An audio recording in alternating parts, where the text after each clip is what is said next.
Hello, hello.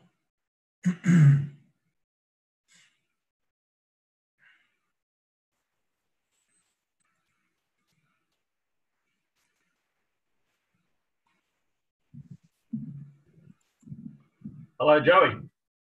Hey, what's up? It's Anthony. Yeah, I just saw you jump on. How you going?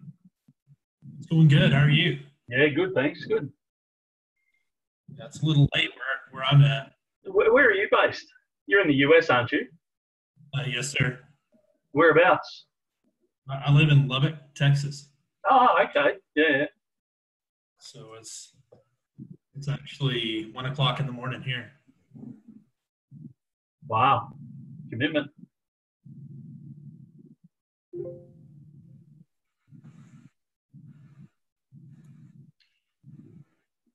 Where are you actually at? Melbourne, Australia. Okay. So it's daytime there. Yeah, 4 p.m. Man, that's nice.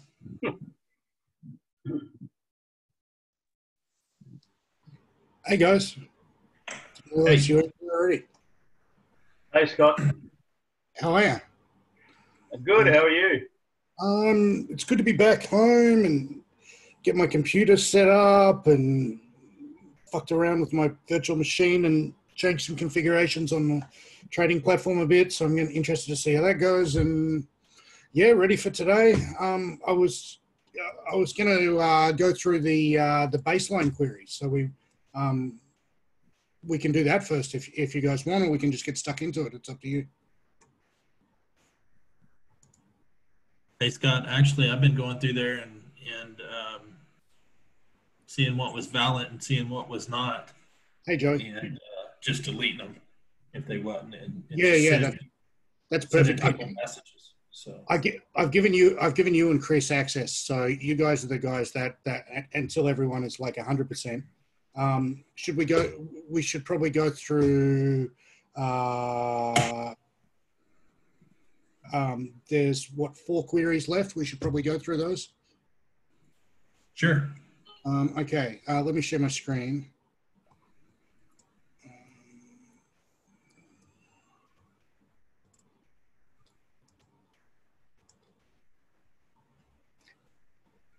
Alrighty. Okay, so Steve Spray has the 22nd on 22nd at 4:24.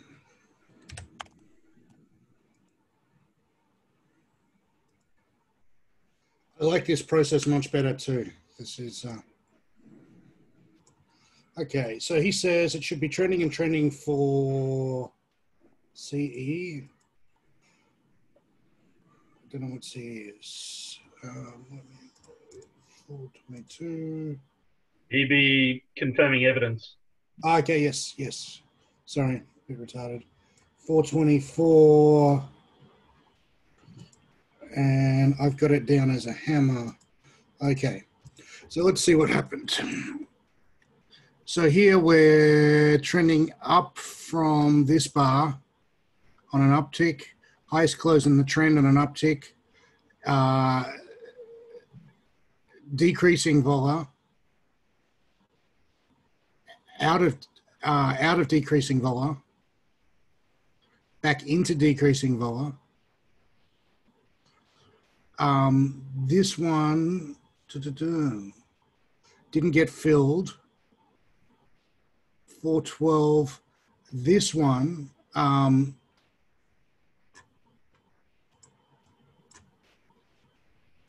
didn't get filled as well. 420 is a shooting star. 424 is a hammer. So we're still in decreasing vola. The confirming evidence is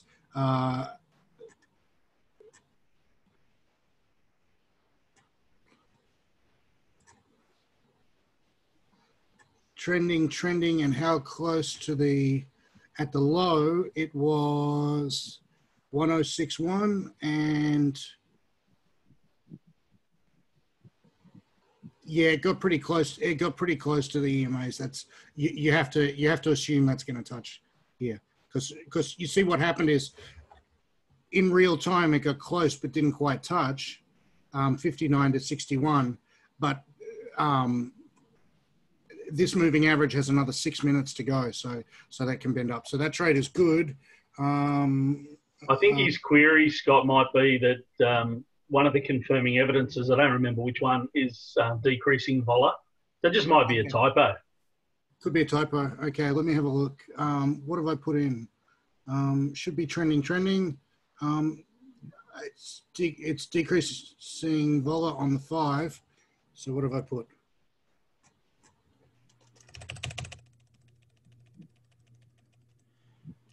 It's decreasing vola trending. He's half right. Okay. DV on 5, not on 10. Okay, and yes, actioned. Okay, at 526, recorded as a winner, but should be a loss. Let's have a look.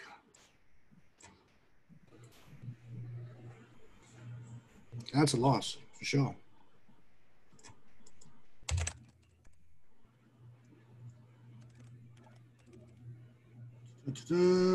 And 526 recorded winner, and that should be a loss. Correct. And missing trade 23rd at 2:30. Yeah, I tried to figure that one out, and I could not for the life of me figure that one out. Let's have a look. Didn't make any sense to me.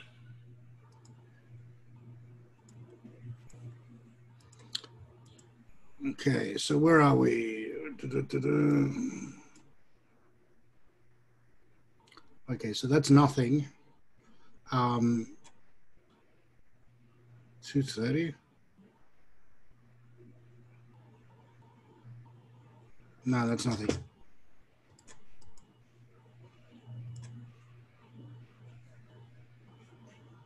Definitely nothing.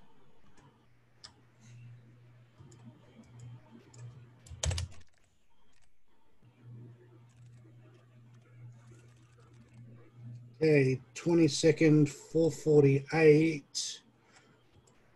And okay, and you've already removed the 448 trade, right? Yes, I did. Awesome. Thank you, man. All right. Let me just load up my trading platform. And, may as well get started, right?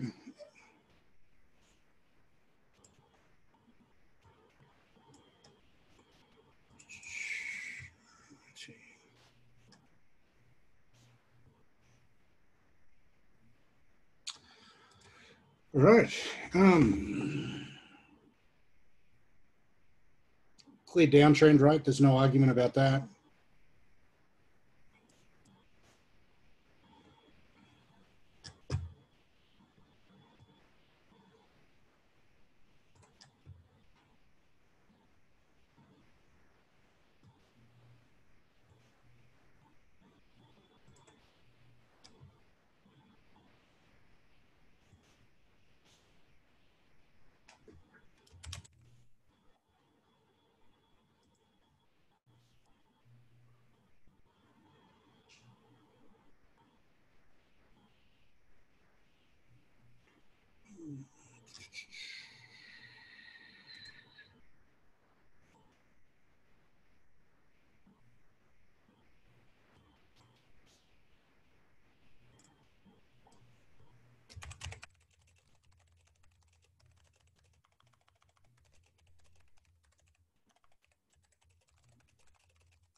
Stephen, sorry, I just got your chat.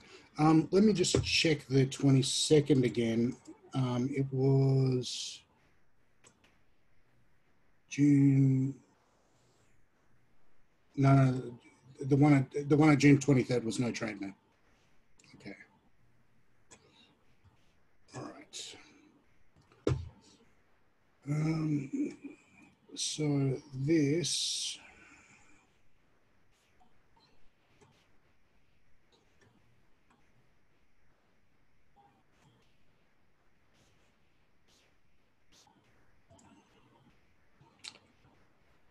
This could be a hammer, I guess. So the highest 18 and the lowest 14. So that's 4 for 4.5. Just get an order prepped.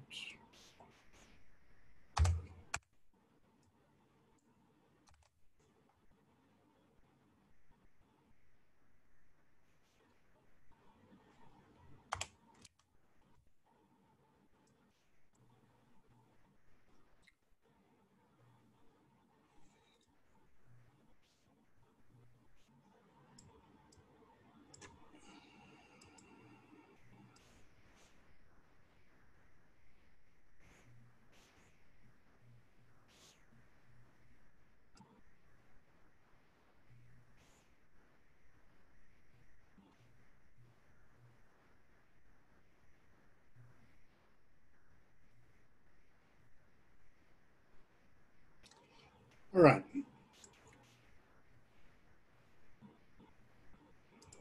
So this looks likely to be a setup. No question of decreasing volatility. So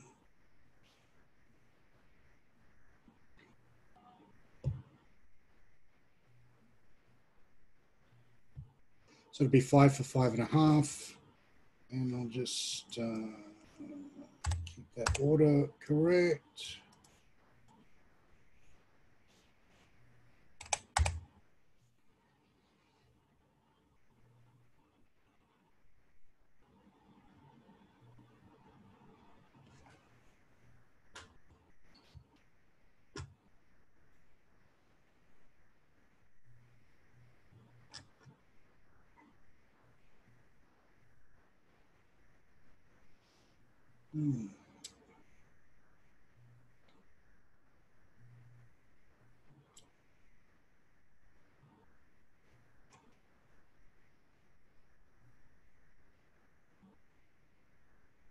So the target would be here, roughly.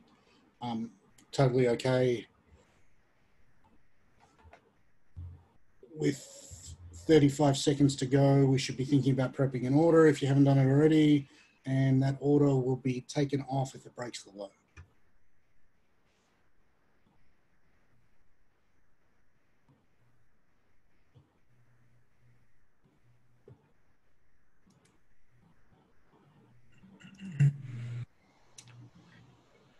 Okay. 5, 4, 3, 2, and placing order now.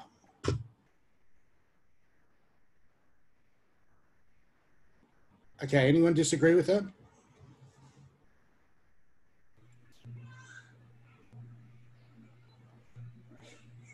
So orders placed, we're all good to go? Okay. Looks good to me. Yeah, me too. That's a really nice setup. Okay, so Did what you I like... target 24.5? Yes. Yeah.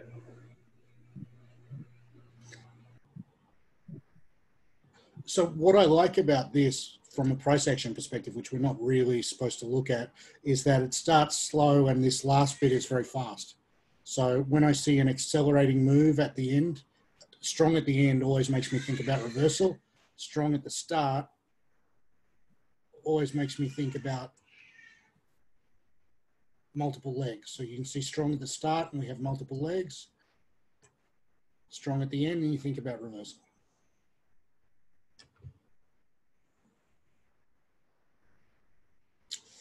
And almost.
So, Scott, has your order been filled? Not yet. So if it doesn't get filled and this candle's high remains where it is, will you adjust it? Let me check. So it should be going down a half. It should be going down a full pip. Yeah, that's enough to warrant an adjustment. Okay. So to be honest, if you guys weren't watching me and I was just lazy, I'd just drag the order down and say fuck it, have a slightly incorrect position. But because you guys are watching me, I'll do it right. It's just more refining the technique. Yeah. Okay, so the big problem with that is what happens if you cancel this order before the new one gets on. That's the big problem. So there's a couple of ways to do it. If you've got plenty of time, it's no big deal. You just cancel one and get the other. Otherwise, one thing I'd like to do is set the new order like all the way up here and just drag it down when it's time. That can also work.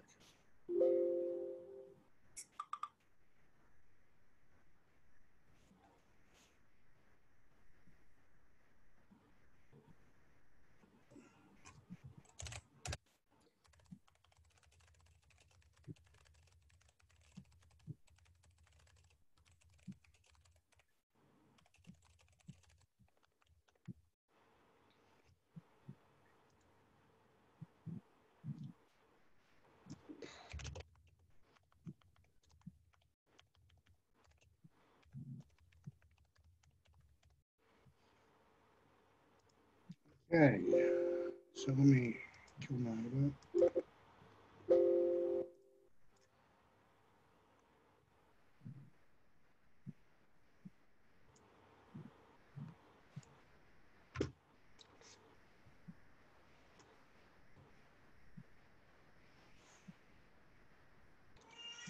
Okay, so one thing we've got to do is when a setup is like this, it's probably not going to happen here. But if we got the lowest close in the trend without breaking the low, it's likely that we would be into decreasing vola and have to cancel that. Just something to keep an eye on. Scott, do you find much difference between TradingView and the pricing and the price action there and interactive brokers? Yes, I do. I find it's often like a couple of pipettes out, but it's I use TradingView for calculating my orders, and then I just drag it into place to the nearest, like literally drag it into place using the chart trader. So that's probably not the super technically correct. That's probably not the super technically correct way to do it, but it kind of suits my process. Like I like working off TradingView. I just find it really easy to use, and I'm working off a virtual machine, so it's kind of slow and laggy. So if I wasn't working off a virtual machine, I'd probably do it the other way. Okay, this order is about to be cancelled.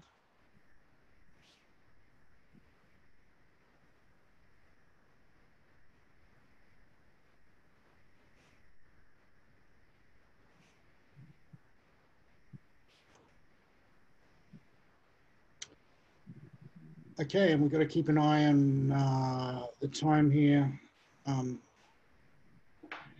If we don't get a fill here, I will recalculate because that'll be a pretty substantial difference.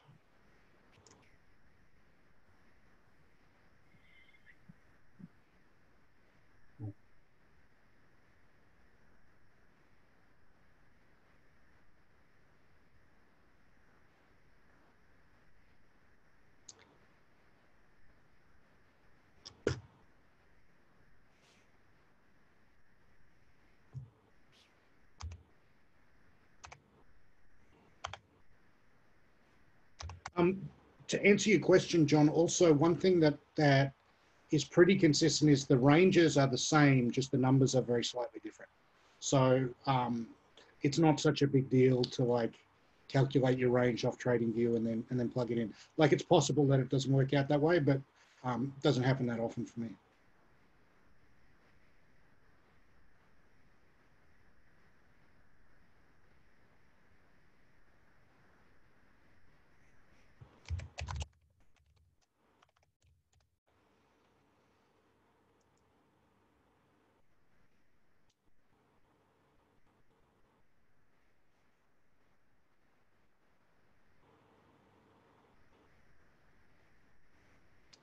Okay, let me cancel that one. So the interactive brokers high is 17.3.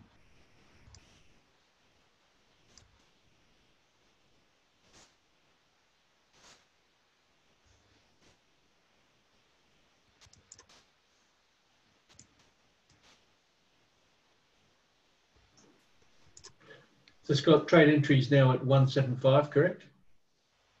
Mine is on interactive brokers is 1.8, but on TradingView is 175, correct? And it's 3 for 3.5, so it's like super tight range.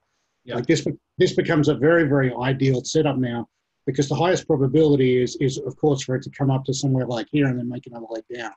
And you know, we put ourselves in a position where we can get a win even if it doesn't totally reverse. Like any sort of reasonable pullback is going to give us a win because the range is so tight.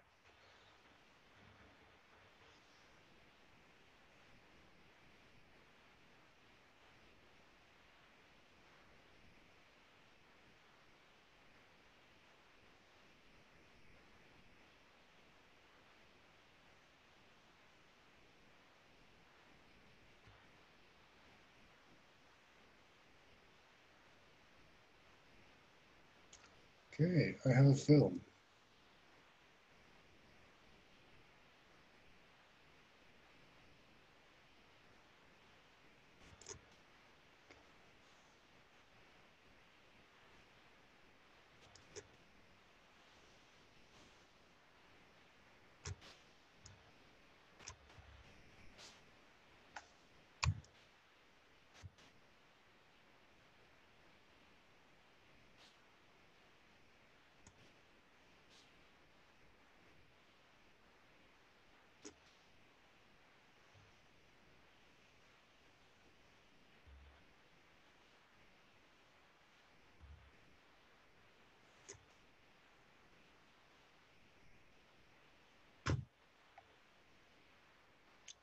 just take a screenshot.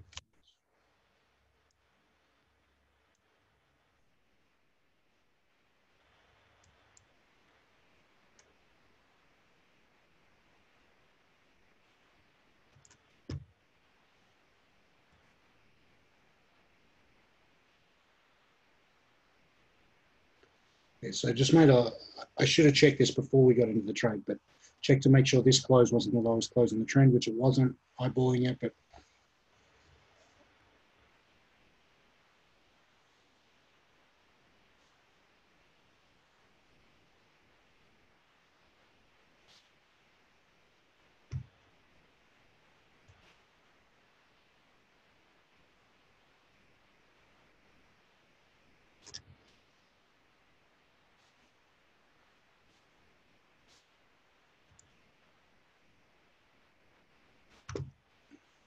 okay, so we're going to trade, so we don't have anything to do. So let's go through. Steve's got a query about the 24th at 5 or 8. Let's have a look at that.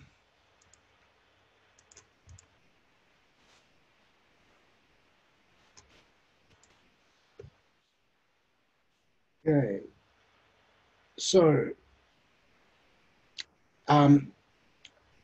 we have decreasing vol up, but we ignore it because we're trending down on the 5 and the 10. So you cannot be in decreasing vol up while you're trending down on the 5 or the 10. We have a nice retest variation, nice tight range, beautiful instant winner. Cool with that, Steve? Us.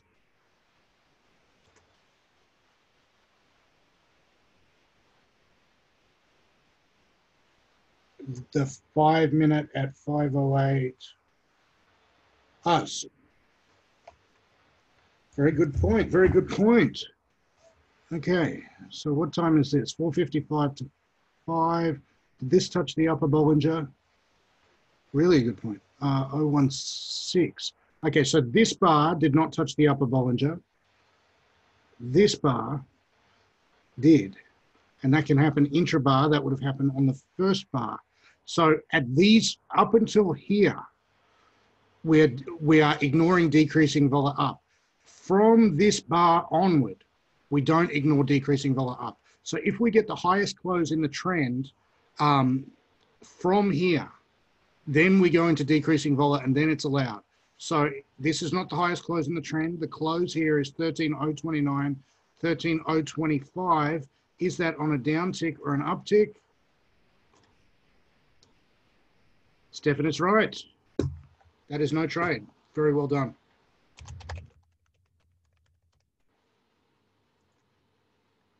Good one, Stephen. All right.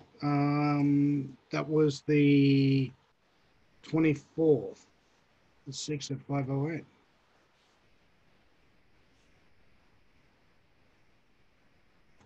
Very well done indeed.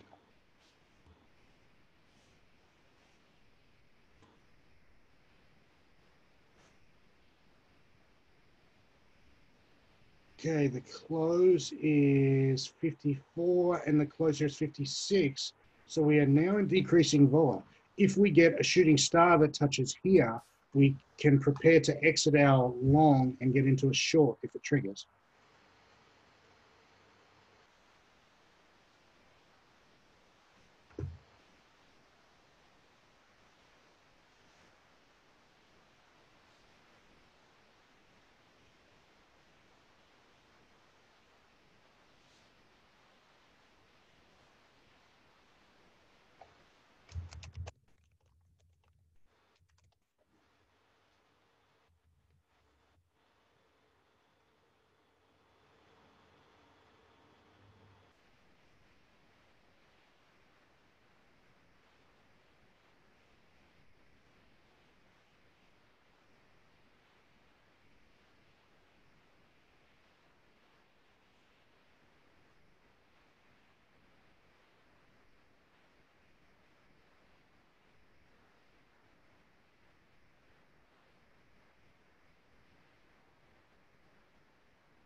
Also, I've invited, I don't know how many of you guys know the history of how we came up with this system, but it was a guy called Peter van der Rost who actually came up with the idea.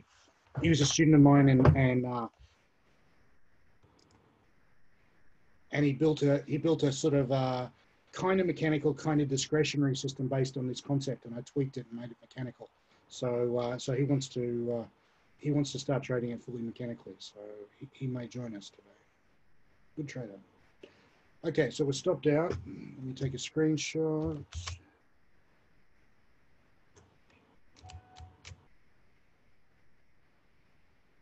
Oh.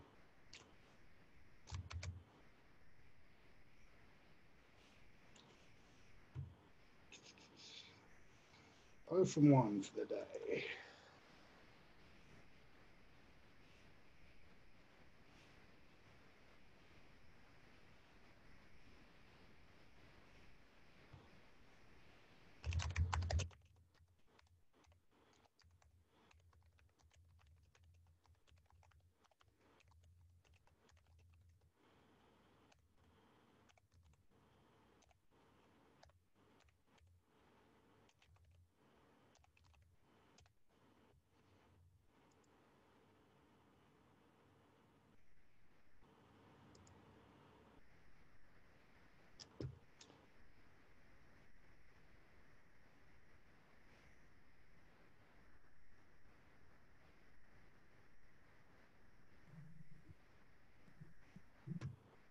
Excuse me, Scott.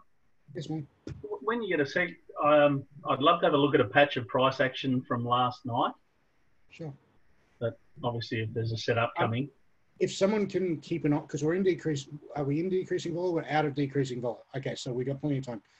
Yesterday, the 29th, what time? From about 5:30 onwards. There we go. If someone can just keep an eye and make sure that we don't have a setup, let us know if we have a setup forming so I can not be an asshole. All right. So let's look at where we are to start with.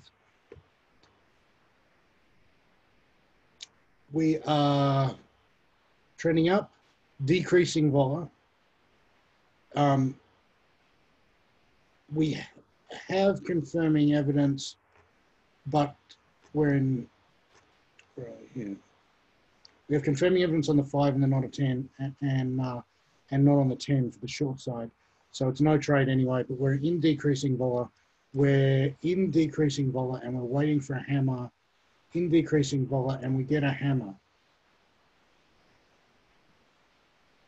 Still in decreasing vol, yes we are. Do we have confirming evidence? On the 5, we are not trending, so we don't have confirming evidence. On the 10, we are trending, and we do have confirming evidence. So that's no trade. I don't think the hammer's touching the EMA anyway. Good point. Good point. I didn't check. Yeah, it's no trade either way. Okay, so we have another hammer here. These ones can be kind of tricky because sometimes you have to open up a new window and just drop it down to a smaller time frame trade to see if it went down then up or up then down. Most of the time with the hammer, it's going to go down then up. So let's check, do we have confirming evidence? We're still not trending on the 5, so we have no confirming evidence, so that's no trade. Touch of the Bollinger, lower close, breakout to new highs, no trade. Highest close in the trend on an uptick, highest close in the trend on an uptick. Touch of the Bollinger, lower close, higher close. The low is 65.5, and so this would have stopped us in. Where are we? Here. So we're touching the Bollinger on the 5, and we're touching the Bollinger on the 10. That is, and we're not in decreasing vol. That is a good trade and a losing trade. Highest close in the trend on an uptick. The close here is 709. We haven't got the highest close in the trend. We have retest concept sell. The close is 708, so equal close, not the highest close in the trend. And that's heartbreaking. We have another loss straight away, loss immediate. Highest close in the trend on an uptick, highest close in the trend on an uptick. The highest close in the trend is 767. Equal close, 770. Now we're in decreasing vol.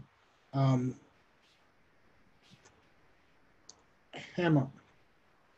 Do we have confirming evidence on the 5? Where is this indicator?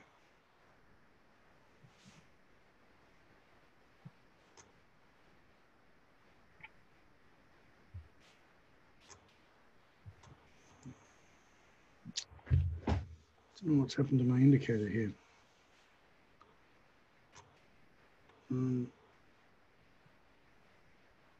Okay, so high is 2803. Okay, so do we have confirming evidence on the 10 where on the 10 we are in decreasing vol mode and also walking up the outside of the Bollinger. On the 5, we haven't got a trend with pullback. We're not walking up the outside of the Bollinger. And it depends if we are let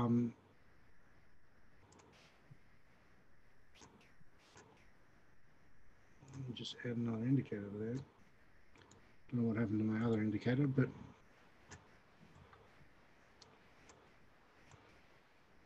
okay.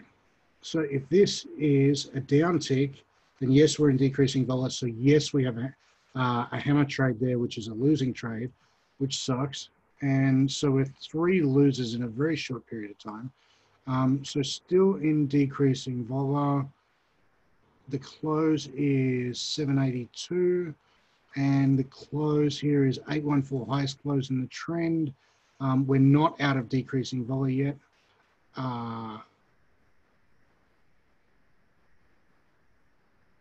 Highest close in the trend, not out of decreasing vol, not out of decreasing vol. This is the pivot too high, which takes us out of decreasing vol.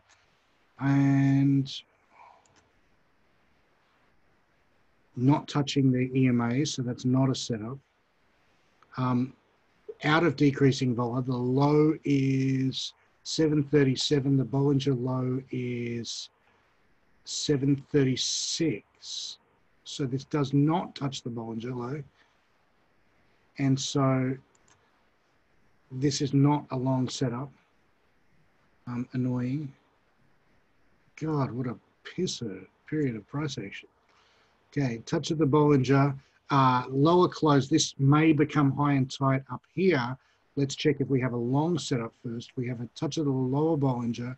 The low is 746. We have an equal low of 746, and it also touches the Bollinger. Then we have a retest concept. Do we have confirming evidence on the 5? On the 10 we do. On the 5 we do as well. So we take this long. The entry is 77 and the stop loss is 74.5. So that's a minimum viable R, 3 for 3.5.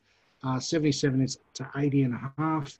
So the target is halfway up this bar. So it hits the target. At the close of this bar, it's hit the target, and this has become high and tight if we have confirming evidence, which we don't. So so we don't have short confirming evidence. No touch the upper Bollinger. Scott, Yo. potential setup, just so you know. Okay, let's get back to it.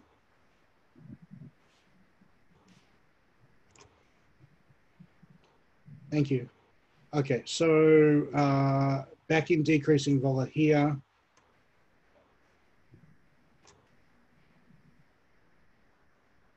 Highest ATR value in the trend, kind of hard to see, but it is. So we're out of decreasing vol. Higher close, waiting on a lower close. It's definitely going to be high and tight if it closes lower. So I'll just drop a scratch pad order.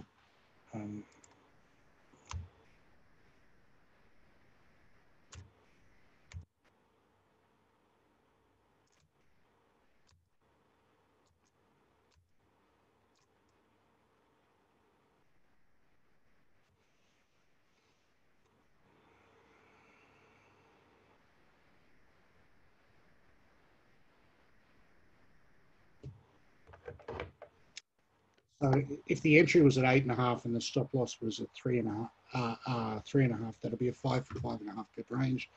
And so an entry at 8.5 would give us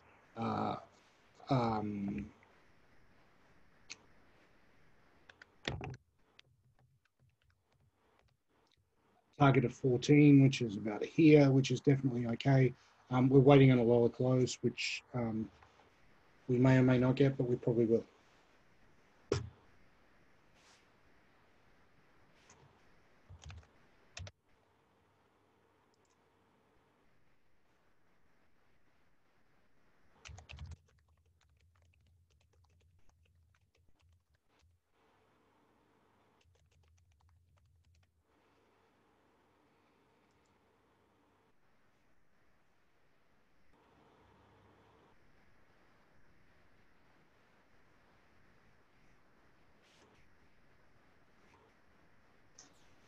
Scott, just a silly question. Mm-hmm.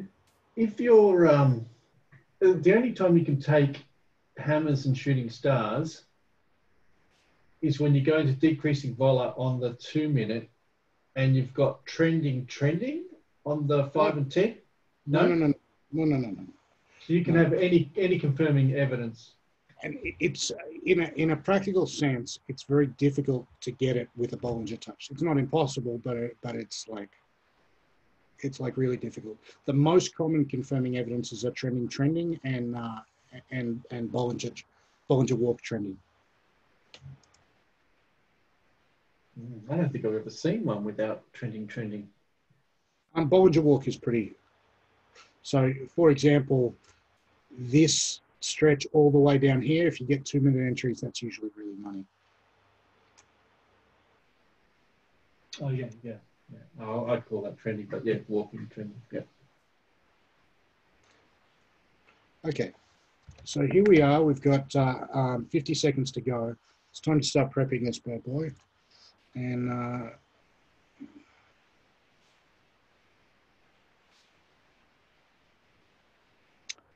that would be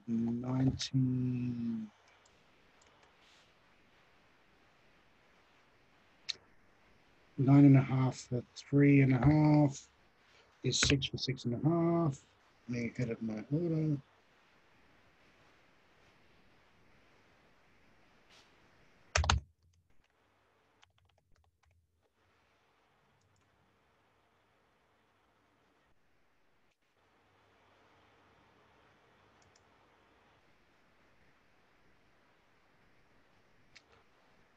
Okay, 5 seconds to go. I have my order prepped. Can I close the Dropbox now? All right, order place.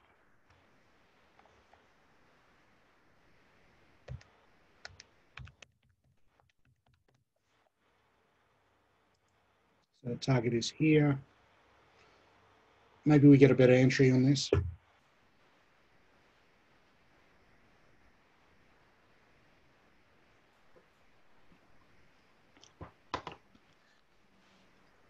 By the way, Stephen, that catching that that Bollinger touch that it switched the decreasing volatility back on, that was very sleek, man. That was some advanced practice there. Testing 1 2 3. Can hear you. Hey Scott.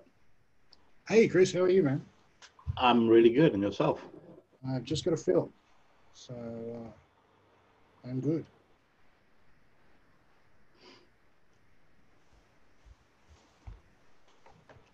So we cleaned up some of those baseline queries in the call before you got here.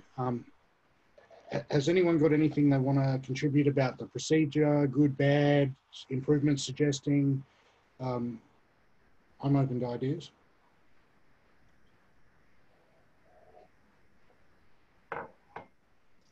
One idea I would have, a suggestion I would have is perhaps if yourself or Joey or one of the other senior guys maybe posted in the morning what the baseline trades were, maybe just a summary, like 5 trades, these are the times, that's it. Just so we can... if I'm not trading that day, I might be a couple of days behind them. So I can't commit to doing that 100%. And you know, the last 2 weeks, the last month really, I've been trading probably an average of only two and a half days a week. So I can't really commit to like wake up and check the thing. That's not capabilities right now.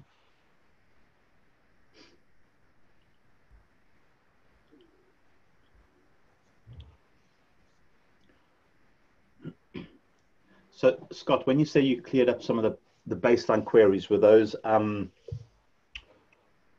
the Facebook group, or are those just from the new spreadsheet called baseline queries? Which so okay. I made you and Joey both Yeah. both admins of that. So anything you see that needs to be cleaned up, just clean it up and yeah, go for it.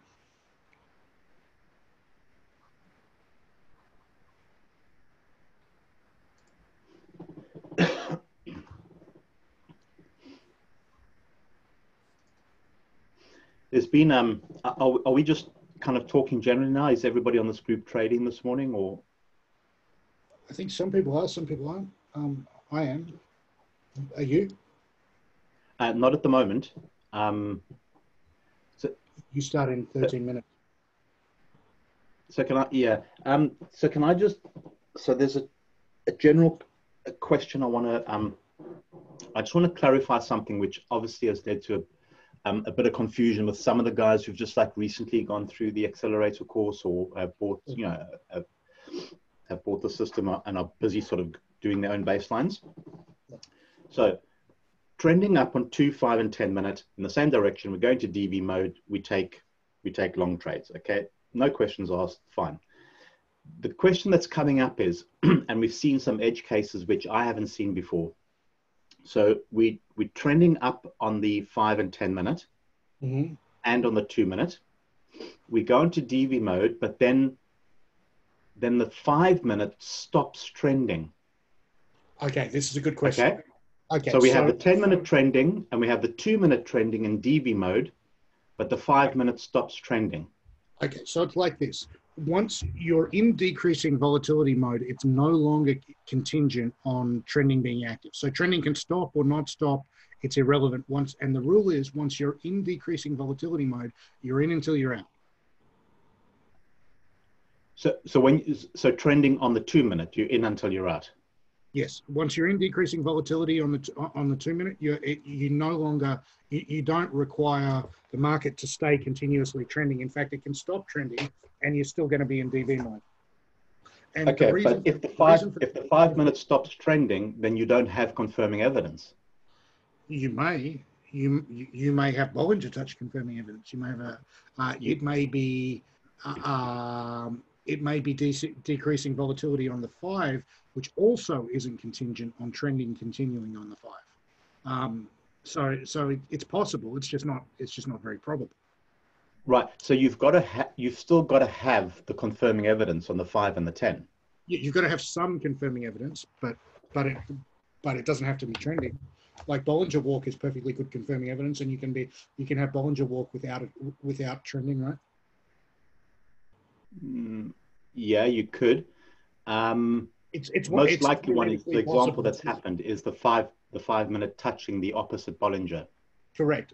So once you're in decreasing volatility on the 2, you're in it independently. You're in it until you're out. So you stop looking for, and the rationale behind it is if you're constantly having to look like, are we still trending? Are we not trending? It makes a huge cognitive load on you. So if you ignore that, for a start, the results are almost identical. But secondly, the only thing you have to really watch is the pivot too high. And watching the pivot too high is really, you've got one thing to watch. It's pretty easy. Like you know when you're going to be out of decreasing vol mode. Like otherwise, you've just got all these like complicated things to watch, and it just gets really difficult. Okay. So another scenario we had was so the 5 and the 10 minute are trending up. Then the 2 minute switches and starts trending down. Okay. In DV mode, and I know we obviously skipped that, but the 5 minutes stops trending. Okay, this is a good question. Okay, so you can't like go forward in or back in, you can't go forward in time, right? Like, and know things you don't know. So if you, okay, let's say we're trending up on the 5 and the 10, and we're trending down on the 2 minute, and the 2 minute makes the lowest close in the 2 minute trend, and we ordinarily would go into decreasing vol, but we don't, because the 5 and the 10 are going up, and we don't count decreasing vol down on the 2. At that, and then later on, the 5 minute hits the opposite Bollinger and it stops trending, or has 20 bars without making a new high and stops trending, or whatever. At that point, you need a new lowest close in the 2 minute trend to throw us into decreasing volatility mode.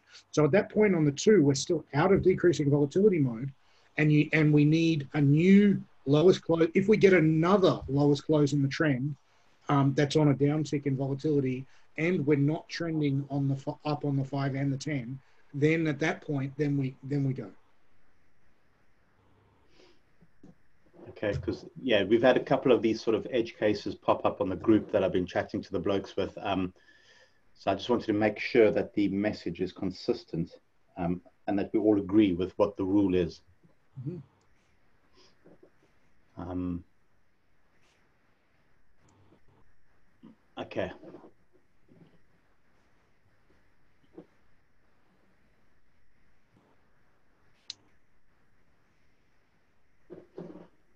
You happy with that? That makes logical sense? I must admit, it's a little bit different to what my original understanding was, that we had to be trending on all 3 time frames, and then be in DV mode to go, with the trend, because we're trying to trade with the trend, right? When we go into DV mode. But you don't have to be trending on the 5 or the 10 to be in DV mode. You can. It's entirely possible to be to have a deep pullback, like let's say, okay, so we went into decreasing vol here. Let's say we got a shooting star candle that was just here. It's theoretically possible, if you get it in its early stage, for it to clip an upper Bollinger here and still be a valid shooting star. Like, it's just not something that's going to happen very often. Our trade is looking pretty good. We are not that far from the target.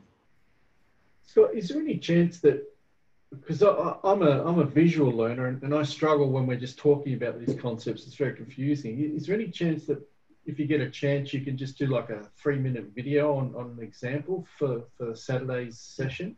Sure, let me make a note of that now, and I'll add that to my to-do list. Yeah, Scott, I'll send you the edge cases that have come up. Oh, that'd be great. And then you talk around that.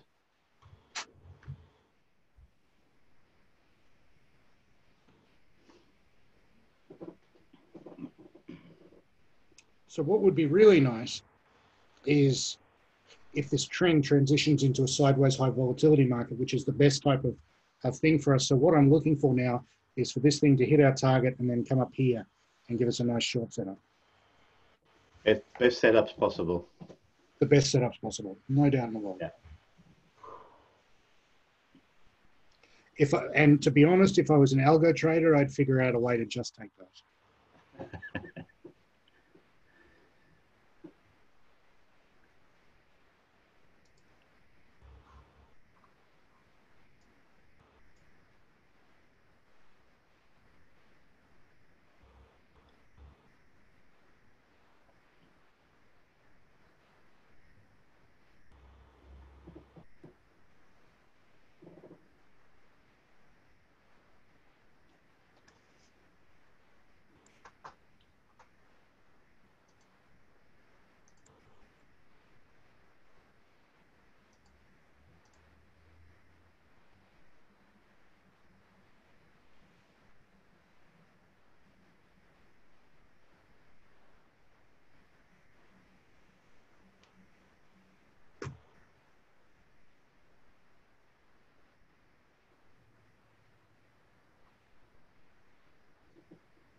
But the rule of 2-minute DV mode is that it has to be in a trend.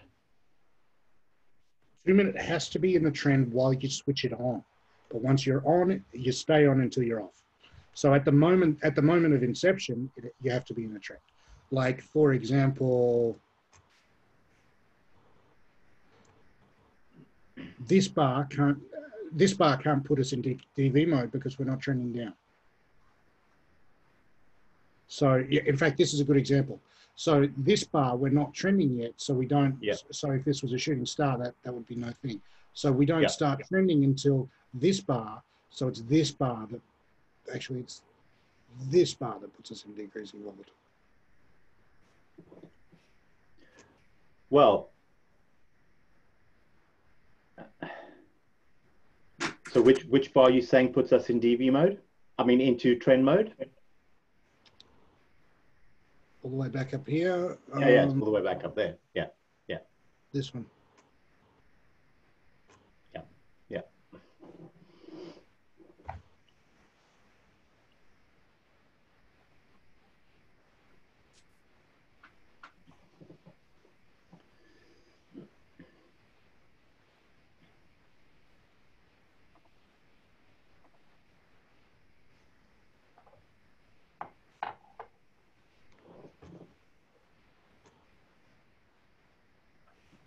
Stephen, you're right. The 508 that you showed before is an example of this, right? Okay, I'm adding a note of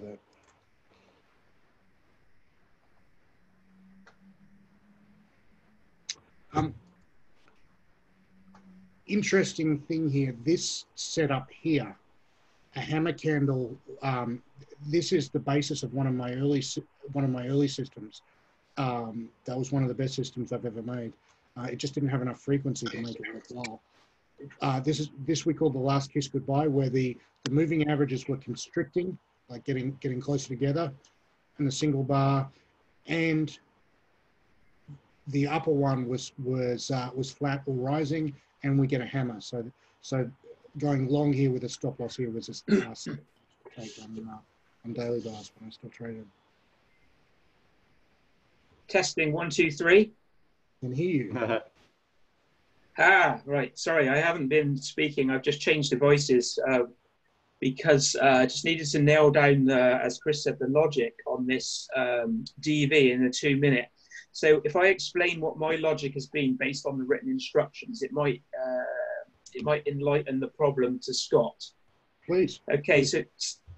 So my understanding was that basically we're looking at the 2 minute and we get a lower close in the trend, or we get and if the ATR is a down tick at that time, we go into DV. Okay. However, my understanding was that we ignore DV. DV is still there on the 2 minute, but we ignore DV on the 2 minute if the 5 and the 10 are both trending in the same, in the opposite direction. So in the opposite direction. That's correct. Yeah. So if the 5 and the 10 were both up,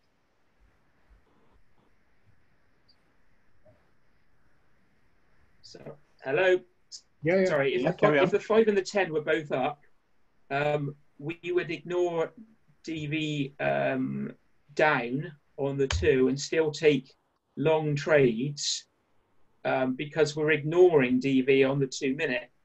Correct. Now, yeah, this is the crux of the logic for me now. So then we have, say, the 5 minute comes out of uptrend, or sorry, the DV comes out of trend. Sorry, not the DV. The 5 minute comes out of trend. So we, previous to this conversation, I assumed that we then started taking notice of DV on the 2 minute, regardless of the fact that we didn't get a new low. So there's no on the 2 minute, because DV had been there in the background on the 2 minute the whole time. We were simply ignoring it. This is the critical thing. But you're effectively saying now that DV has to restart on the 2 minute. Yes, I am. And the reason for that isn't a theoretical reason, it's a practical reason. If you don't do it that way, you have to constantly be on high alert watching it, which is just incredibly fatiguing. So I should probably reword that to make it clearer. It's probably the confusion fault is all mine. Yeah. So what's some wording that can make that clearer?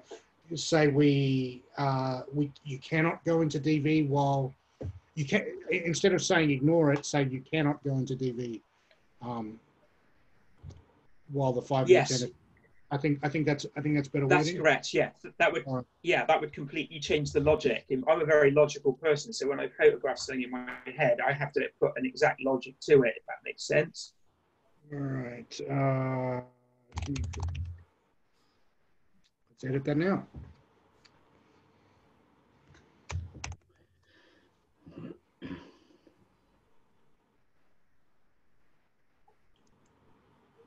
No, that should not be on there still.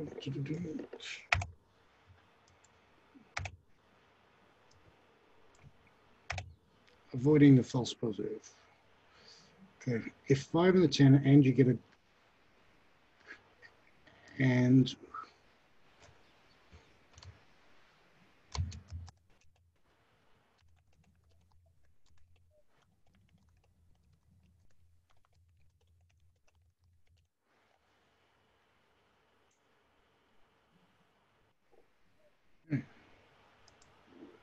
good catch. I think we are going to get a win and then a short trade here. No problem.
So Scott, another question.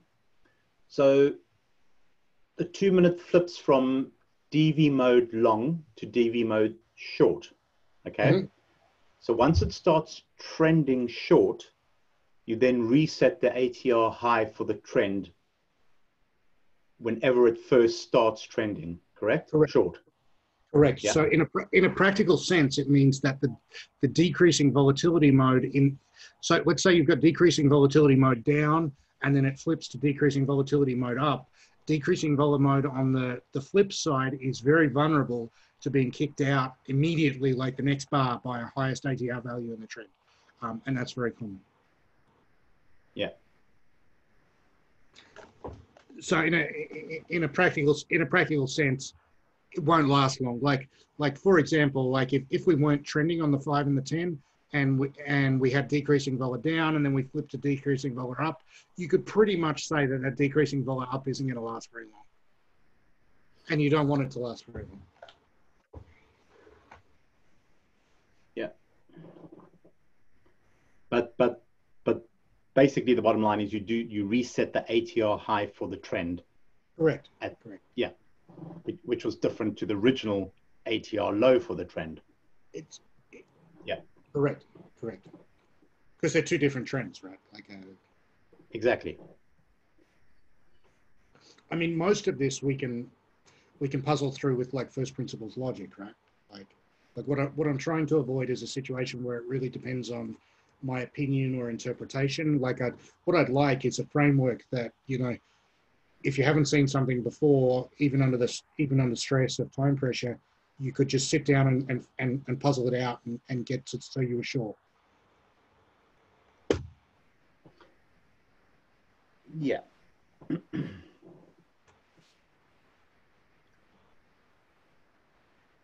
Could we just run through what happens with DV mode when we go from a 2-minute trend into just 2-minute sideways, 2-minute non-trend? We've dealt with DV mode going, say, from downtrend into uptrend, but it is very possible that DV mode can go into from, say, downtrend in DV mode into the downtrend finishing, but no new uptrend. So how do we deal with DV in a sideways non-trend? Okay, so there's sideways, there's no DV. And if you look at, like, take this whole down move, for example, where have the best setups been?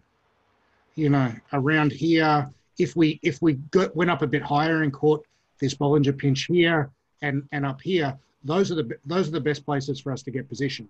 So if it, you know, let's say the Bollinger was here and it touched the Bollinger here and fell down below it, we're not trending, so we're still taking short trades. They're perfect short trades to take.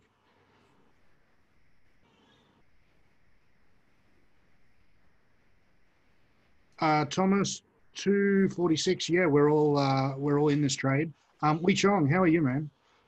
Is the previous 242 RTV long? Yeah. Everyone's in it. We're waiting for the target or the stop to hit. In a little bit of profit, and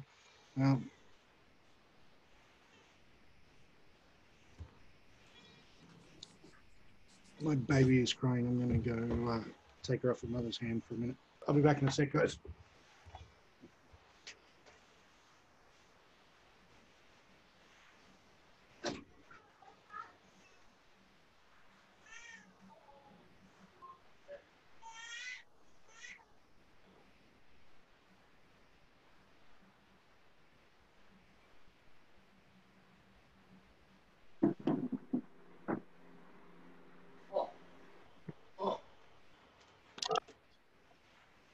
That's okay, little girl.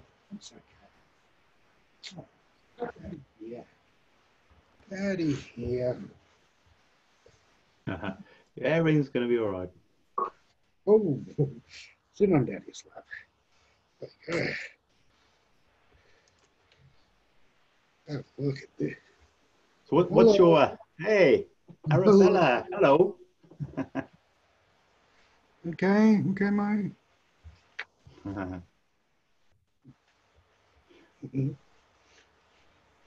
I'm assuming the target, everyone, I'm not in this trade because I wasn't trading yet, but I'm assuming the target's 165. Mine is 1.6 on IB, but I think it's 1.65 on TradingView. Okay, yeah.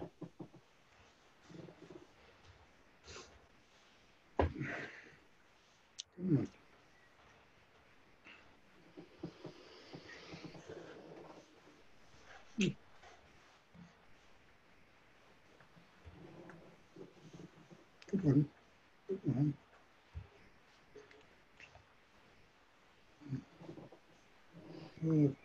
one. Also, if we hit the upper Bollinger and paint a short setup, we have to exit the long and jump into the short, which would be a cool thing to see, actually. I don't think you guys have seen too much of that yet.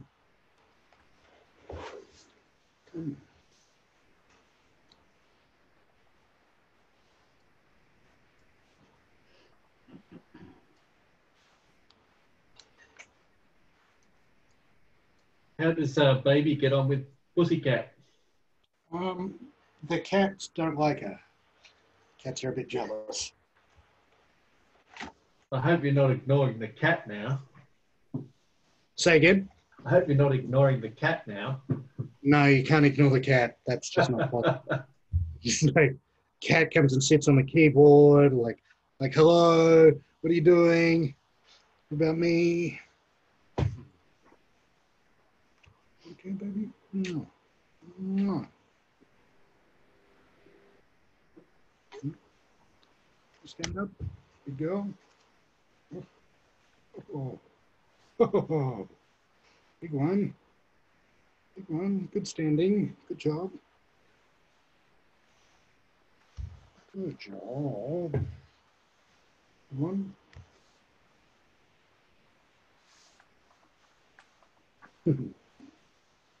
Useful. Yeah.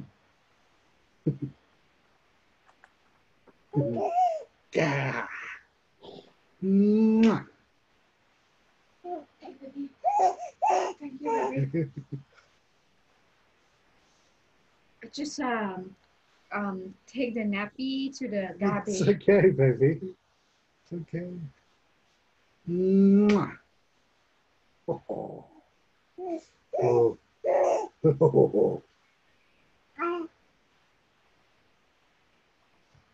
Mwah.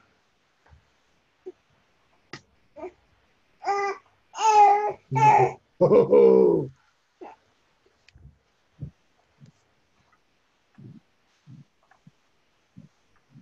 You need a break? You need to take it? I just showered. You finished with? No, I'm waiting now. It's okay, baby. I No, showered. no, in the go, evening. go shower, baby. This is okay. It's okay, baby. I get this.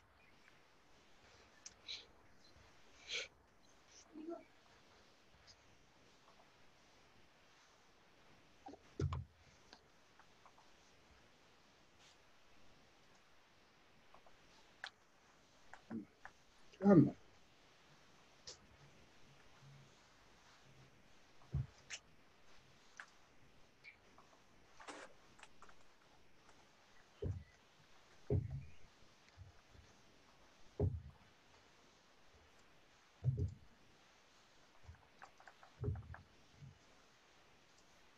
Mm.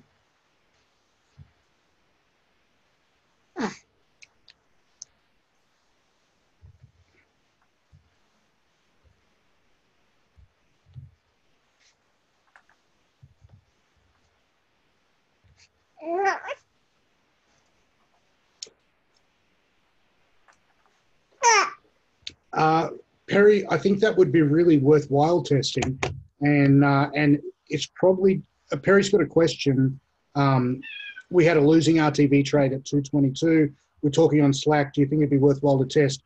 Don't take long RTV RTC setups when the 2 minutes trending down and the 5 and the 10 are walking down the lower Bollinger. I think that would be absolutely worth testing.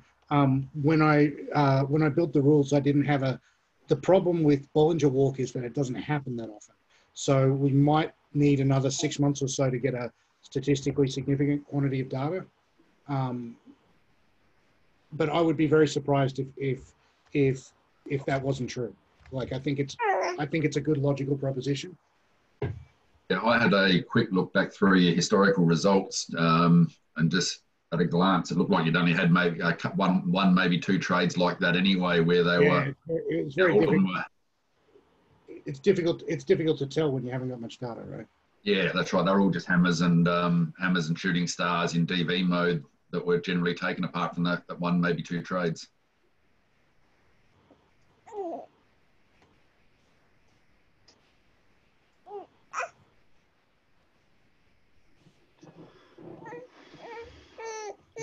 Ooh. You stand up? Okay.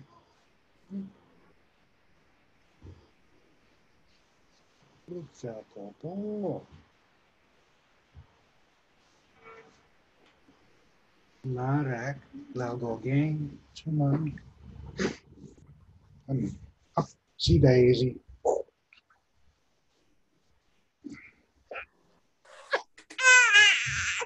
Oh.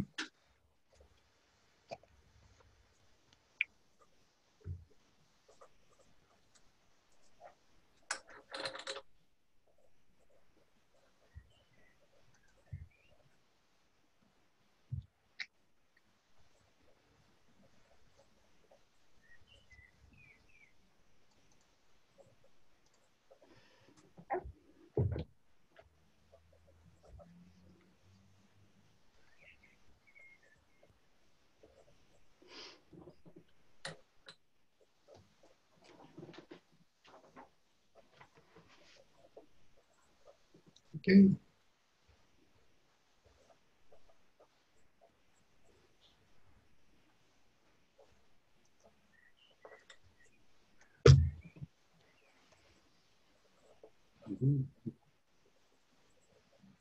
Right here. What? So, Scott, so what I've also noticed is some people, and I'm not sure if there's anyone in this group doing it, but a couple of people are using an extra decimal place for ATR precision. And An extra decimal place for on ATR. Sorry? On ATR you're talking about? Yeah, on ATR. So they're using, I think, 6 decimal places. So it's becoming very, very specific as to whether an ATR is higher or lower than the one before, which I think that precise. I think that makes sense, but as a teacher, I'm kind of limited to what everyone can do. So I can't, like, to me, that makes perfect sense. If you want to do it that way, it makes more sense. But you know, I'm limited. Not every trading platform has that facility, and you know, I don't want someone to be in a situation saying that they trade with this broker and you guys can do it right and I can't do it right. So I'll just stick with the crappy standard one, and you guys do it however you want. I mean, it can be the difference between taking a trade or not taking a trade, but like you've always said, it kind of and just... that's something that never happens either, right? Sorry? That's not something that never happens either. Like, that's something that happens. Yeah, and like you said, it often just evens itself out, but yeah, it might just pop up that some people are being very precise with ATR settings, and it might, you know, throw up some differences. For sure. Yeah, look, if there's small differences, you know, those aren't so concerning to me.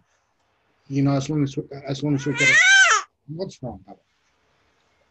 As long as we've got a framework that's logical and it makes sense, that doesn't come down to my opinion, that you know, what's wrong? Okay, you can have a shower, baby. Selama. You know. Okay. Okay.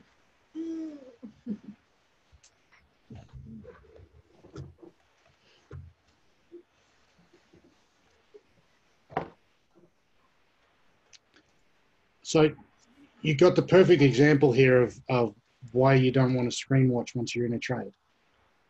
Like if we weren't just talking in the background and we were paying attention here, this would be an emotionally painful trade to be in. You know, anything that looks like a winner and then turns out to be a loser, and then maybe it's good and maybe it's bad. It kind of like throws you up and down and up and down. That's not that kind of thing is not fun. No. Scott, before you were saying that you thought you may have to revert to a trade in the opposite direction, what was going to cause that? Okay, so I still think that's probably likely to happen. In fact, more likely to happen than ever. So if you think about what can happen here, the trend can either continue. If the trend continues, how is that likely to happen? It's likely to happen. It comes up here, hits the upper Bollinger, and then drops away. So that's one thing that could happen. But because the upper Bollinger is above your target may not get hit, but you get a setup. Is that what you're saying? Exactly. So the most likely thing here by far is that this trend is over and we transition to a trading range and just do this for ages. The highest probability is probably to come up, test this high, click the upper Bollinger, go lower close, higher close, paint a setup with an entry setup of around here. And then we'd have to jump out of our long from back here into a new short, and then hopefully that works. Well, I was just thinking from a practical sense, if you weren't sitting there watching the screen, which I agree with you, it's death by 1,000 ticks. But if you weren't sitting there watching it, how would you catch the fact that you needed to do that? But it's the upper Bollinger touch alert, yeah? Let me show you. Touch the upper. When you walk away, add alert on Bollinger Band, create. Yep. And then you can walk away. Yeah, I've got a book I'm reading. I lie down next to the computer so that I can't see the screen. I've tried it a bunch of different ways. I've tried it so I can see the screen, and I just keep glancing at it the same way you look at your phone, but worse. So I like to actually not see it. I set audio alerts. I like audio alerts, so I give myself permission to nap off. Like if my head goes down for a nap, I'm okay with that. I don't fight it, and then I'll just wake up when I hear the alert. Thanks for that. Scott, just you might just want to if you just right click on setting an alert on that Bollinger Band. There's a slightly different way that I do it. Okay. So let me just delete this. I'll do it again. So Yeah. you right click, add alert. yeah, and then you change the condition from Bollinger Band, change it to Euro USD. Yeah. Yeah, and then value is on the left. Change that to Bollinger Band. Okay. And then basis, change it to upper or lower. Base. Just to the right of it. Okay, yeah. Gotcha. And then that'll tell you every time it touches the upper Bollinger Band as opposed to a price level. Yeah, I've always had to just drag it into place, so that's much better. Yeah. I'm always amazed at the stuff I don't know about my trading platforms.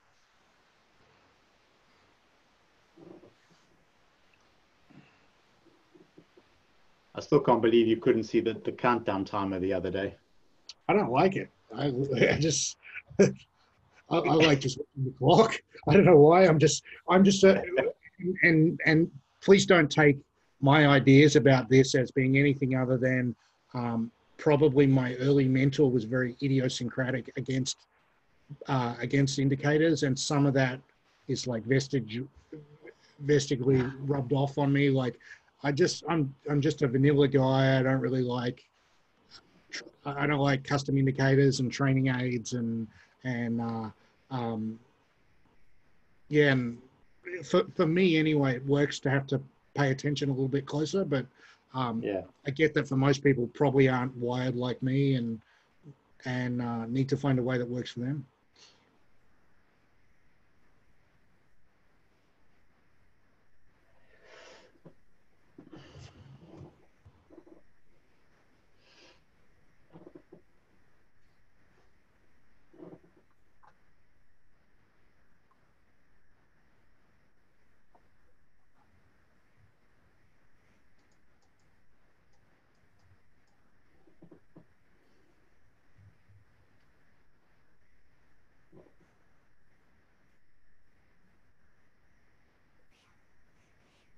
While we're talking about tricks in the trade, Scott, down in your ATR section at the bottom, you know how you always click and drag it up. If you just double click anywhere, not on the line, but anywhere else in the panel other than on that line, just double click there, it maximizes it.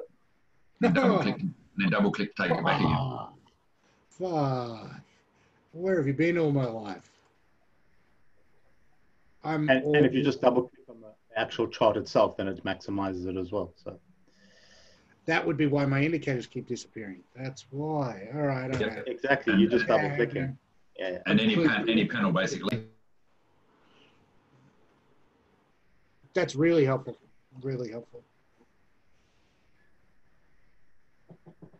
And the clue about Scott was using black and white candles, right?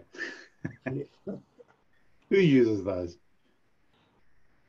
Well, I use green and red, but still use hollow greens and solid reds. I don't mind greens and reds. I've got greens and reds on my Ninja Trader. I'm okay with that. I find people find it really difficult to read either white charts or black charts. A lot of programmers are black chart. They can't even look at anything other than black charts. Actually, using black and white, Scott, is not a bad idea for teaching, because you kind of then, anybody who might be colorblind, you're not kind of making it difficult for them. It's really just left over from, I had this arsehole early mentor called Ivan who was just drummed it into me that this is, I've got a whole bunch of stuff that's like left over from him. So is Daniel.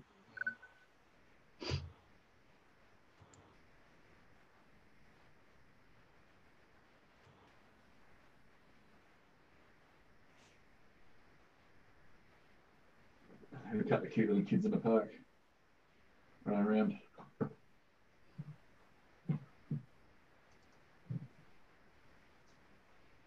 I think what Perry said there about going out of trend on the 2 minutes, I mean, it's correct by definition, but it doesn't really mean much in this scenario because we're not in decreasing volatility trending mode. And we're going to remain in trending mode on the 5 and the 10 like forever. Yeah. So that brings up an interesting point. You only have so much concentration and so much brain power. In my view, it's better to conserve it for the things that matter. I wouldn't pay attention to when trending is starting, not starting, except as and when it's possible for it to affect your setups.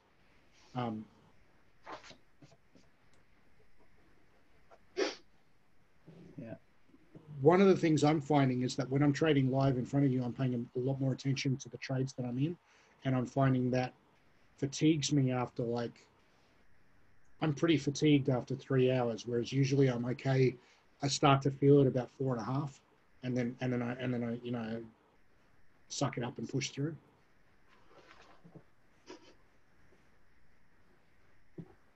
Okay, Perry, question about ATR on the 234 bar today. Okay.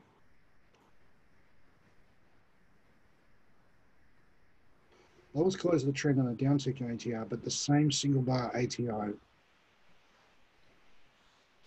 So it's like this.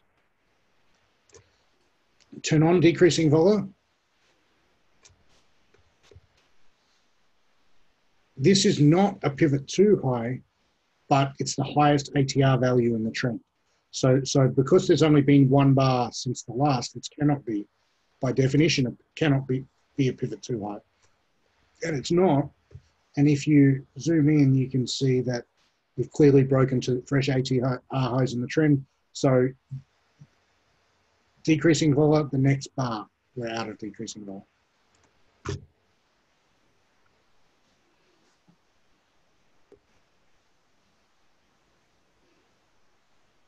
You can see clearly here we're in a trading range now, and that 20 bars sort of rule of thumb, like after 20 bars, the odds go back to 50-50 is pretty handy here.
Okay, so from Perry, the last pivot too high. So there's two.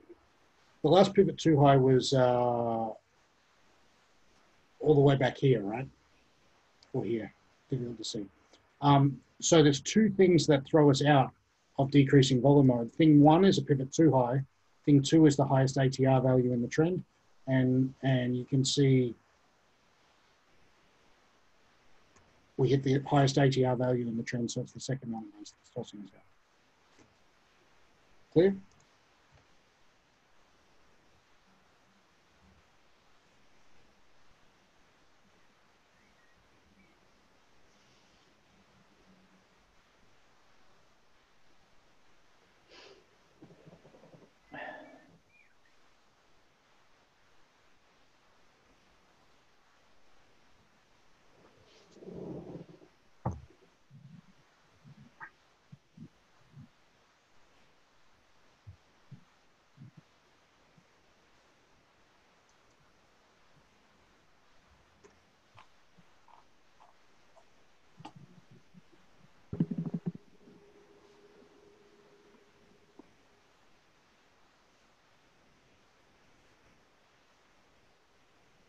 Scott, it's Anthony here.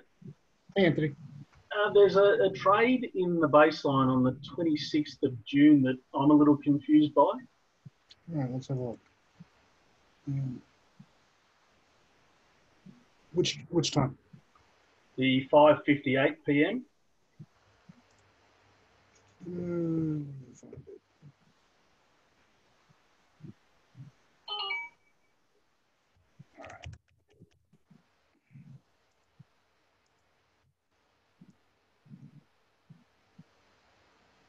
Entirely possible I made a mistake. You probably need to just go back a little bit further in the chart. Sorry. No problem.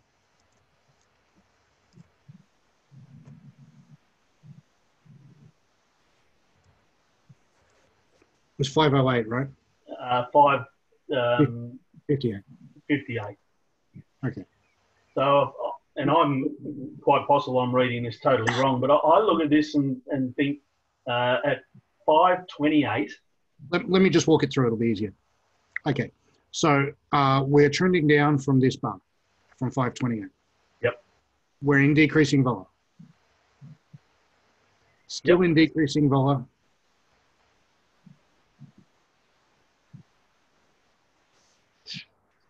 Okay. Here is our pivot too high. You are absolutely right. You are absolutely right. That is no trade. It was a loser because 2 candles later you got stopped out. Yeah, no, it was a loser. But I skipped that one on my going through, and I'm thinking, why did I miss that? No, that is me, and then that is me making a mistake. And then this is not the target is past the highest high in 25 bars. Is it? Wouldn't you be out of decreasing vol then anyway because you've made? Well, we're out of decreasing too vol high or not? No, I don't know. We're out of decreasing vol here then. Okay, so let me kill that trade in the baseline and let's see if we need anything to add. Nice catch. And let me add that to the baseline query.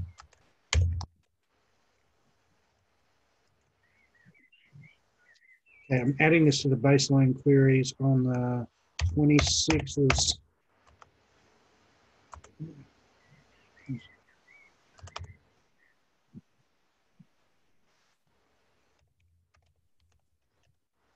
5:58.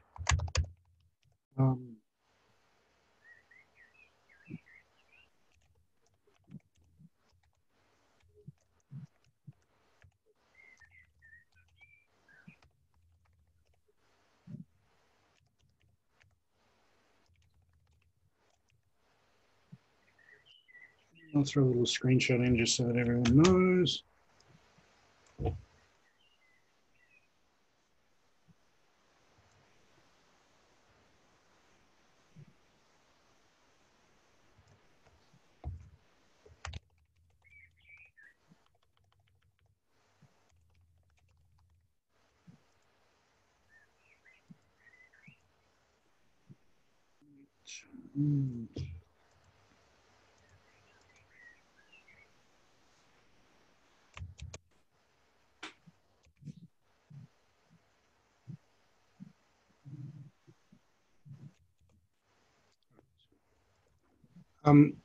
Yeah, and then this one, do we have confirming evidence? Do we have a close above, close below, close above?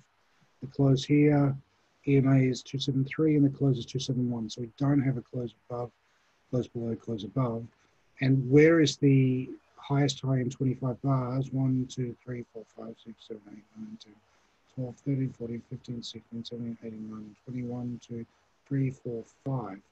Okay, so the high is 30 and a half. So this would be 24 and a stop loss of 17 is 7 or 7 and a half. is 24 plus 7.5. It's 31.5, so it's still past the highest high in 25 bars. So this is no trade. So, yeah, no loser. Good catch. No, that's all right. For me, I'm just trying to get. I feel really good with high and tight now.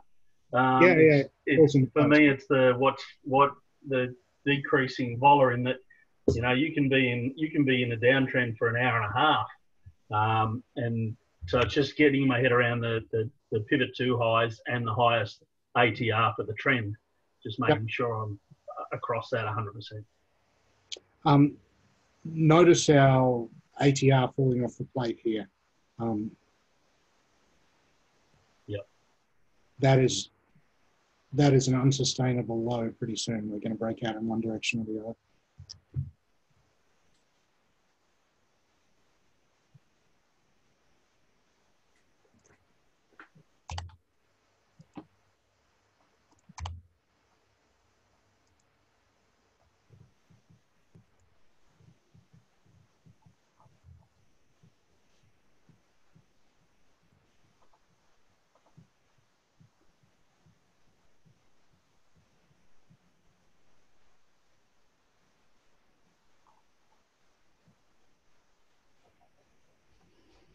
Thanks for running through that, Scott.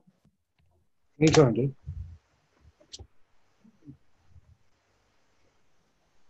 Be pretty boring without stuff to do. So if we weren't already in a trade, we'd be, well, actually, no, we wouldn't be thinking about taking this. Got to keep an eye on where's the lowest close in the trend so far. The close is 054. 054 is the lowest close in the trend.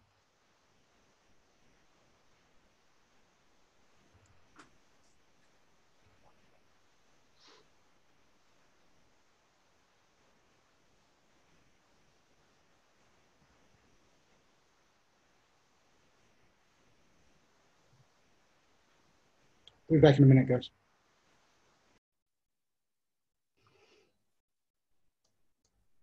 When you get back, we're actually not in trend anymore, though, Scott.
So Scott, you want to talk through another trade on the baseline quickly? Is he back? No? Okay. I guess.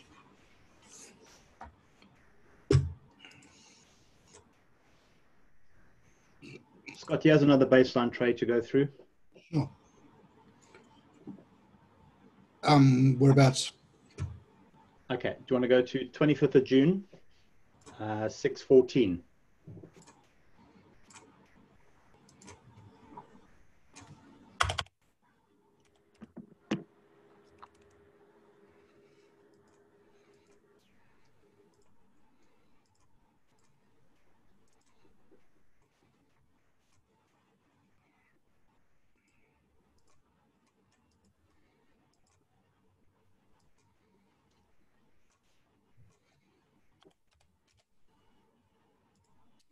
Okay, I remember this. Yeah. So that was waiting a long time for a high and tight because you took a long trade at 6:14 based on the Bollinger touch at 5:42. Now,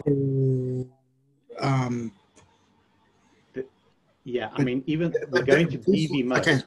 Okay, so you play through. So let me, we touched the upper Bollinger. Yeah. So ordinarily we'd be in decreasing volatility mode here. So this is an artifact of the rules. We're not trending until all the way down here. So we can't be in DV mode, which sucks. And then it's not high and tight, obviously. And then just at the last minute, it becomes high and tight. We're still not in DV because we have to be trending to be in DV. So unfortunately, yeah. So even though we then start walking down the Bollinger, because we've got that big spike low, we haven't fitted the rules for trending. So, and this is the perfect example of why the win rate was higher when we had more discretion in the system. So, you know, if you're doing like a 80% rule-based system, you'd obviously say, oh, that's probably DV mode. You know, it looks like DV mode, it's acting like DV mode, you know, but if we're based it on the rules are you need to be trending, and this has made a lower close, but not a lower low, and this is the first bar that makes the lower lows. Yeah, and Chris Spees says this candle is definitely a fat finger. Yeah, this is, yeah, it's, you know, it's by definition, a big long wick hammer is a potential reversal. I mean, it's a shitty trade, but you got to take it, I think. It was a really shitty trade because if you look at the 5 and 10, they were trending like strongly down. Trend down on the 5. Yeah, there was everything about that trade was just wrong, and I just looked at it and I thought, shit. Everything about that trade was wrong. Is exactly the way I would put it. Yeah, you've got to take it, right?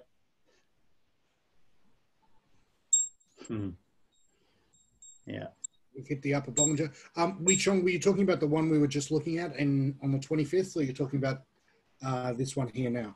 So this one here, we can't take because we're already long from here and we haven't hit the target yet. So it's entirely possible now. How far away is the target? My target is 2.5 pips away. So Scott, potentially, if you have a trade, sorry, one second. Yeah, carry on.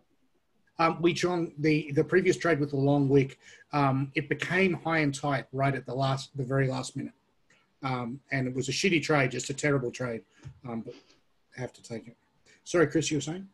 So if we have a short setup, yeah, you prep the short setup, but you only close your long when your short is filled. Is that correct? That's technically correct, but practically it's a little different. So what you do is you prep the long, and at the moment that you're you prep the short. Place your long, you drag the stop loss for your short up to the entry point to the long. So you have two separate orders. You drag the stop loss up to the same entry point as the short, and you have a short. And if it doesn't get filled, you drag your stop loss back down to where it was. Right. Yeah, so you leave the long running for as long as it possibly can. Everyone hit the target? Well done, boys.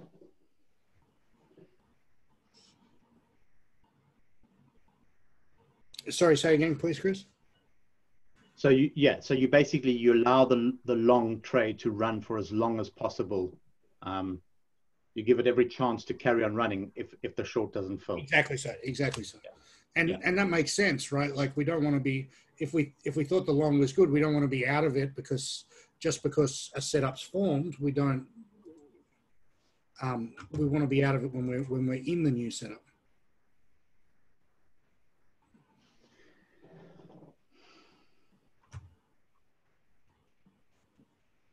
So what would absolutely thrill me is a upper Bollinger touch on the 5 minute with a trend pullback right to here. That's if we get a short setup here, this is going to be a really, really nice short setup to take.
Okay, so it is relevant whether or not this touches the upper Bollinger here. So 186 and the high is 181. So we haven't got a touch of the upper Bollinger here. And this bar is rolled over. So if we did, then we'd have to consider decreasing vola up potentially in play later, which isn't going to happen. But you have short confirming evidence on the 5 and the 10. We have short Thomas, yes, we're in an uptrend on the 2 minute. And it looks like we're going to paste a setup here. So with a minute and a half to go, it's time to like start thinking about this order because I want to take this if it happens. And where are we?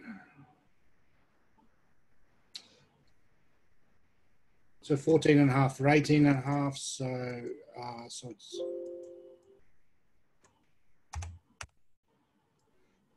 it's going to be 4 for 4 and a half.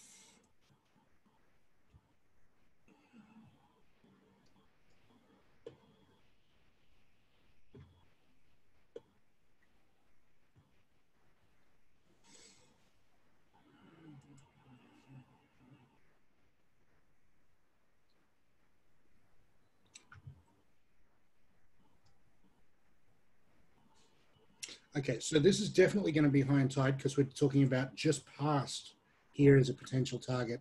So definitely high and tight, definitely have confirming evidence.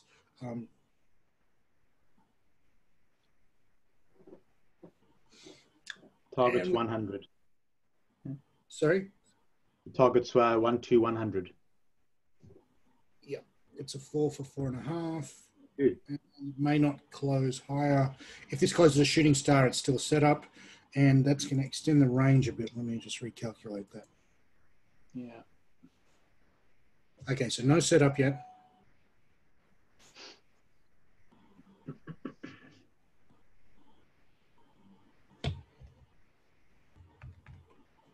So now it's 4.5 for 5. So we need a higher close. So when you're looking at high and tight now, you're sitting there saying we're out of trend on the 2 minute as far as the overarching, or when you look at that big picture, you say we're still in a downtrend for a high and tight. No, we're still trending up on the 2 minute, but we're trending down on the 5 and down on the 10. So we can be trending up on a 2 minute and take a short trade. There's nothing in our rules that precludes that. I understand we're technically trending up, but when we actually look at, if you sort of zoom and look at the Oh bigger yeah, it's picture of the definitely 2 minute, down. It's definitely we'd say when we're setting high and tight, we could actually go that little bit below because we still say we're in that downtrend. Exactly. So, and how much below? Look at how much the wick is on here. About that much again below here. So a single candle decent. So a reasonable, not an excessive single candle wick. So something like that much below, just enough for a short squeeze.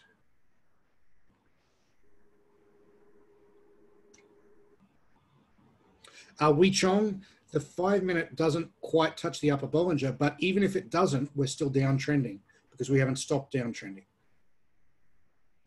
Alan, at the moment, we have short confirming evidence and not long confirming evidence, but that could change. But at the current time, yes. Okay, so we are 15 seconds to go. You're going to prep this order. So that would be 13 for 18.5.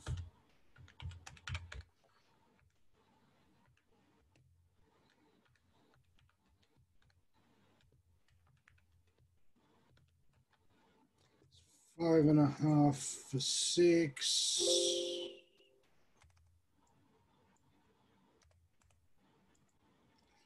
And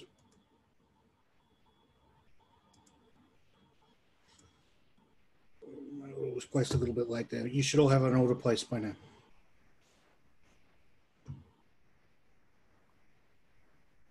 If it breaks the high here, we cancel the order immediately. You don't wait for the end of the bar.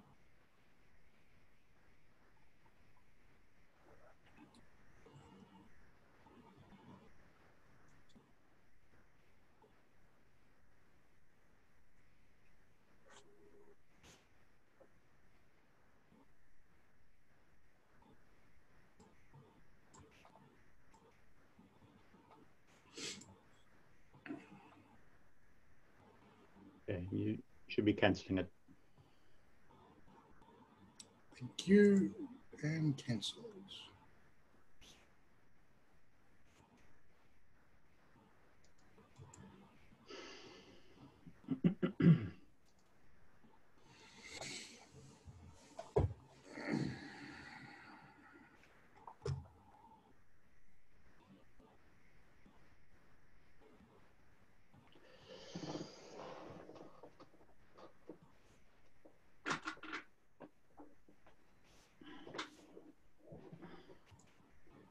Well, just talking hypotheticals, just to clear my own confusion. I know it's not the start of the trend, but the 344 candle, if that had actually been the candle that triggered the trend and it was on a downtick, so it would have made it a DV, what would have been our, would we have gone all the way back to 332 for the trigger to turn DV off, or would we have gone just that one candle prior?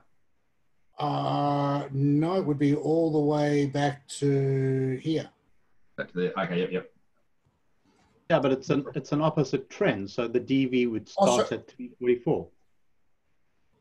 That is an interesting question. That's something I think I haven't considered. No, Chris is right. Chris is right. I'm wrong. Chris is right. Yeah, that's what I was asking you. But you said that earlier, and you confirmed that when we flip trends, the ATR high for the trend starts in the new position that it starts trending, right? I said that for the ATR high, but I didn't consider the pivot 2 highs, and we should be logically consistent, right? Like we should be consistent. Right. Yeah. So okay, so new pivot 2 highs would start as well, right? Correct. New pivot 2 highs would start. Yeah. So what would be our on that theory, which would be the actual ATR high that we need to break to turn DV off again on, if that 344 candle was the actual start of it. I know it can't be because it's not in a trend. Then this candle right here, the 342. Yeah. Okay. So it would be one of those situations where it's immediately on, immediately off. Yeah. No, appreciate that. Sorry, for the dummies listening here, Scott, can you just summarise what was just said there? Okay. So let's say we're in decreasing volatility here, short, and then we flip to decreasing volatility long. What throws us out of decreasing volatility long is he's like pretending that we've gone into it here. So what throws us out is two things, one of two things.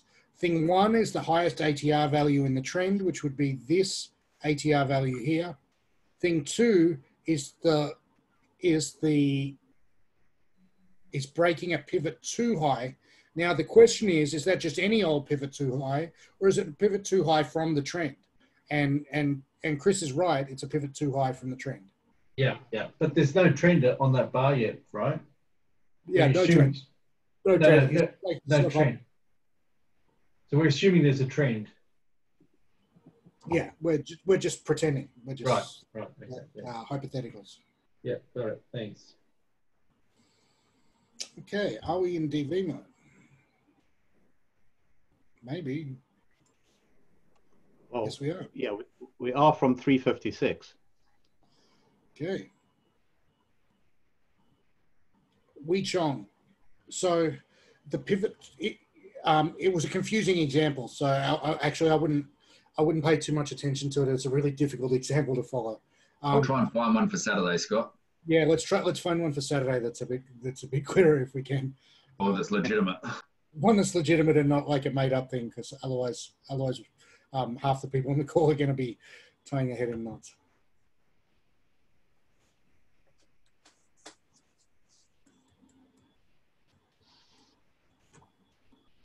So Scott, so this is a classic case, right? We're going to DV mode on the 2 minute, right? Mm-hmm. Which we're in at the moment. We are trending up on the 5. Not on the 10. Trending down on the 10. Yeah, and we're not trending up on the 5 yet because we haven't closed this bar. But when we close this bar, we will. Actually, no, that's not true. That's not true because this didn't quite touch the Bollinger. No, it is true. It is true. So at 9 seconds, we're going to be trending up on the 5 and up on the... And up on the 2, but we're trending down on the 10. So you're telling me we'd still take DV long trades then? Correct. If we have confirming evidence. But we don't have confirming evidence. We're walking up the Bollinger on the 5 now. Yeah. But in a practical sense, it's going to be impossible to get confirming evidence on the... Yeah. So if the 10-minute touched the bottom Bollinger, again, we're pretending, even though it was trending down, you would take a counter trend DV trade long. Yes. Okay, I must admit that that's against my understanding, to be honest. Back in the real world, it's just not going to happen. And if it does happen, it's going to happen once every 500 trades, and it's not worth making special rules for it. And okay. You know what I mean? It's one of those. Yeah. Because I thought the whole point of decreasing volatility was to trade with the trend. Yeah. It is. Okay. So it's a real edge case, isn't it? But that comes back to the fact you don't have any confirming evidence on the 10. So even if you get a hammer at the EMAs on the 2, you don't have confirming, so you can't take the trade. Yeah, back in the real world, it just doesn't work. So.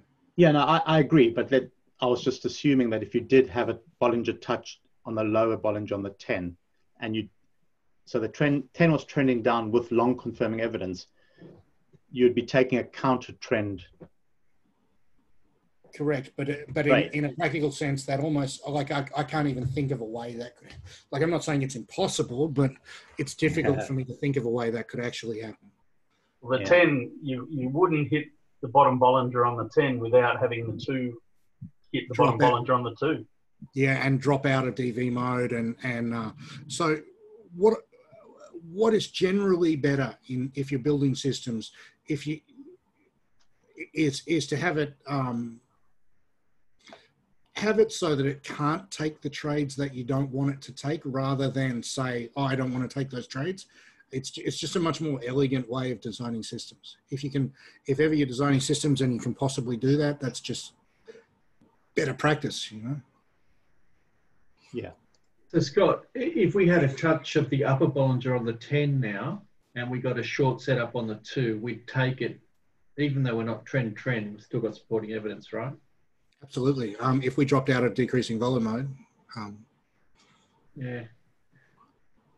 So that was never the original rule set, that you could only take hammers and shooting stars when you're in trend. So no, that was never the rule. The original rule set was we had an extra qualification, and the qualification was that it had to be in what we called a strong and smooth trend, a trend that looked like one of these, like we were trying to isolate, you know, shooting stars here, you know, and then when we looked at the results, it was like, okay, that was A, subjective, so it was inherently shit, and B, it didn't happen very often, and the confirming evidence kept us out of most of the trades that we didn't want to be in. So we just kind of pulled that out. So, sorry, was that, who was that asked the question just before? John. John. So just to clarify, you said if we had a touch of the upper Bollinger on the 10, we could go long, but we need to be trending on the 10 first. No, I was saying, because I was confused earlier in the conversation, because I thought we could only take hammers and shooting stars when we had trending confirmation, but someone... No, it's not. Yeah. Actually, the strongest hammers and shooting stars are if you get walking outside the Bollinger, like anything here or here or here is pretty good. Like on the 5 minute now. Yeah. Yeah, the 5 minute now is a perfect example of nice. And one of the algo guys, he thinks the Bollinger Walk confirming evidence is so powerful, he only requires it on 1 out of the 2. He doesn't require it on both, which is an interesting strategy.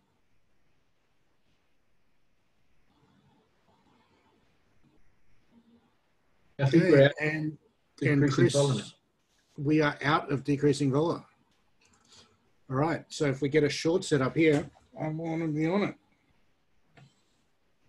Thank you, Chris B.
So, Alan, the answer is no, because you don't have long confirming evidence on a 10-minute chart.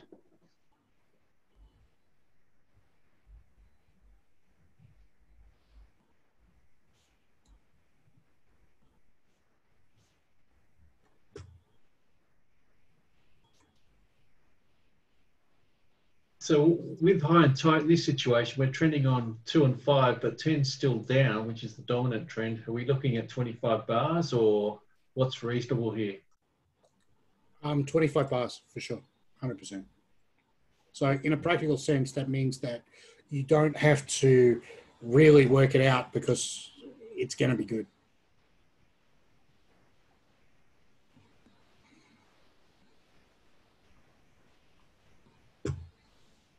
And that fits our kind of intuitive thing, because like we talked about before, this is a trade that you really want to take. You don't want to be too fussy about this.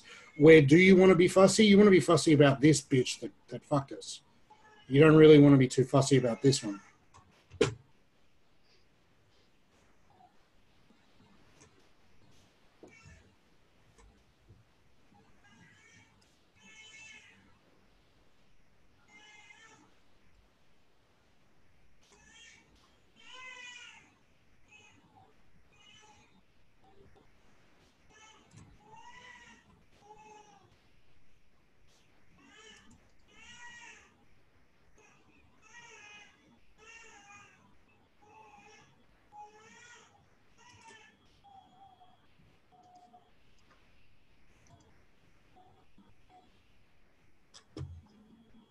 All right. So we got 50 seconds to go in the bar, and let's start prepping this order if you're trading this now.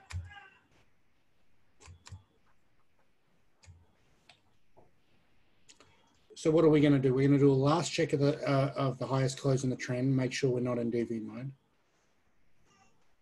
We go the entry of 21.5 and the stop loss of 28. So that's 6.5 for 7.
May not get a setup here.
Okay, so let's check the high and tight just to make sure, since this is getting a bit greasy. So that would be 17.5 from 28.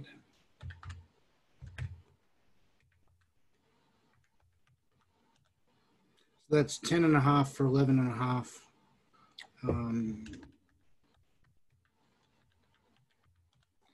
That gives us a target at 6, which is here, which is still okay. Okay, so I'm going to prep that order.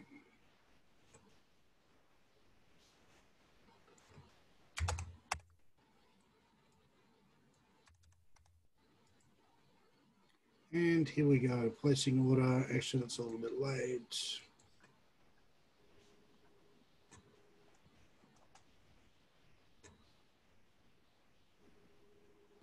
Did you get in? I did.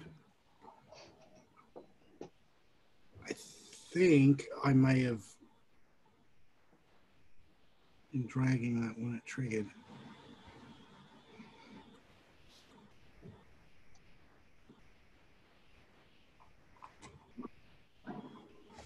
Yeah, I'm in on IB, and it's not in on TradingView. So the low here is 17.8, and the entry was 17.5, and it got to 17.6.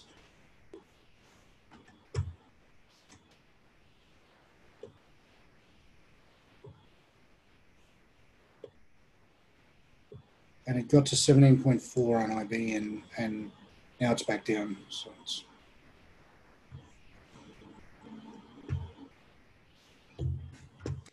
Weichong, the furthest target here is the lowest low in 25 bars. So the lowest low in 25 bars is here.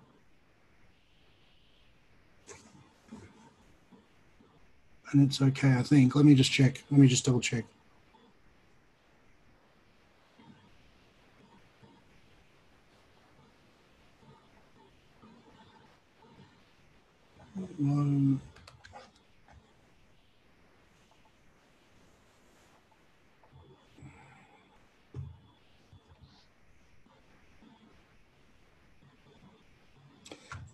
So for Weichong, if we look at here, this is still very much a downtrend. So a target just a little bit below here is totally okay. And it's not, but it would be okay. So in a practical sense, we want to take this trade. Unless it's really, really shit. Doesn't need love.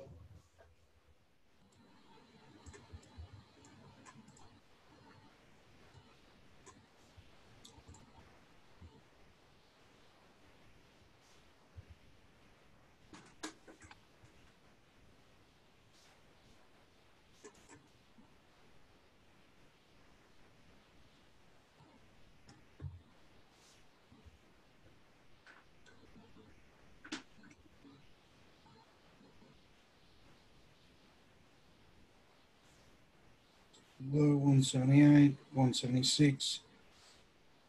Chris B, did your what data feed are you looking at?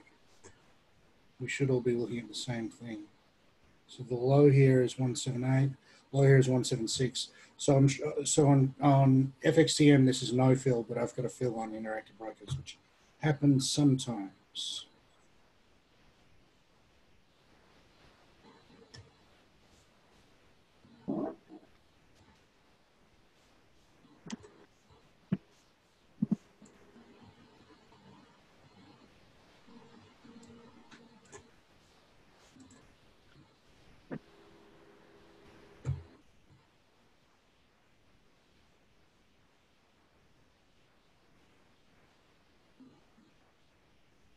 Thanks, Joey. I'm much happier knowing that everyone should be in the trade, even if it's a loser.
Okay, so a practical sense, difficult to go into DV mode until the trade is stopped out, right? So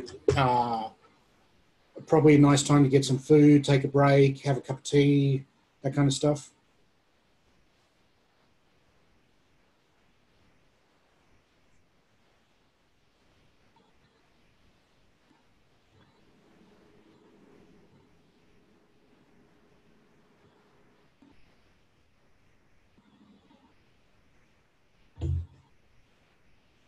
Not sure, Perry.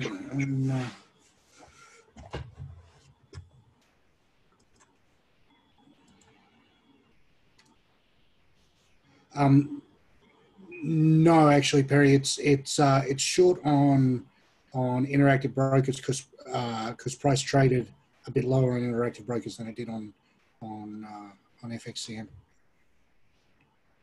But apparently, for Joey and the other guys watching it, their low, this low is 174, not 176 like it's showing on my screen, which is kind of weird, and I have no idea why. Probably something to do with the way I'm displaying it, exactly like you said, like I'm probably displaying it halfway between. But I don't trade off this, I trade off IB, so. So the entry was 175, right? Yes. And the next two candles only got to a low of 176. For me, I'm in the trade, so I'm in the trade at 175. Yeah.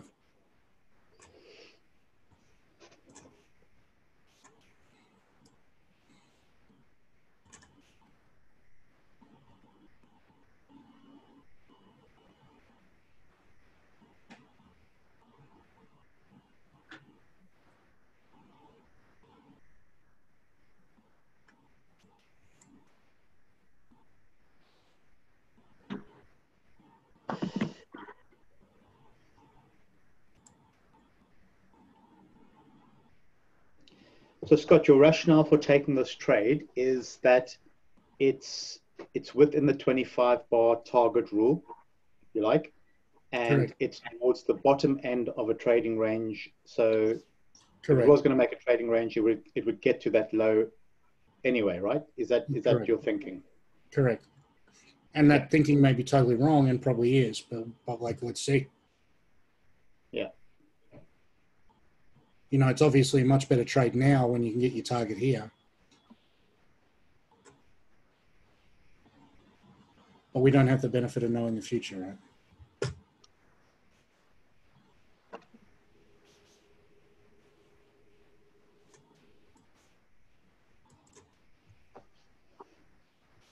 And I guess this is one of the good combination trades where you've got a trend on the 10 with a pullback, and you've got an upper Bollinger touch on the 5. So that does count in your favor. If you're taking it right now, it would be much more appealing. But yeah, exactly so.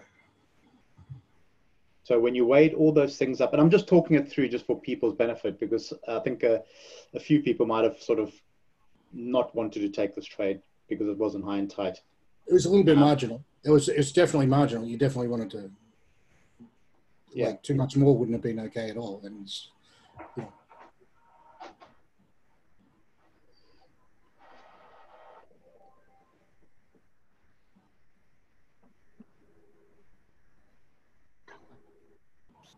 I guess you just get days like that, right? I mean, you had a trade the other day that ran for 3 hours before it hit a winner.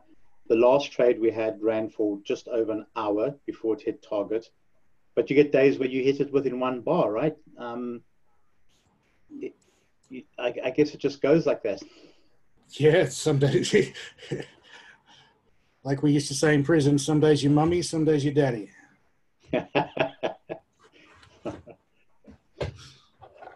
Just leave it there, I think.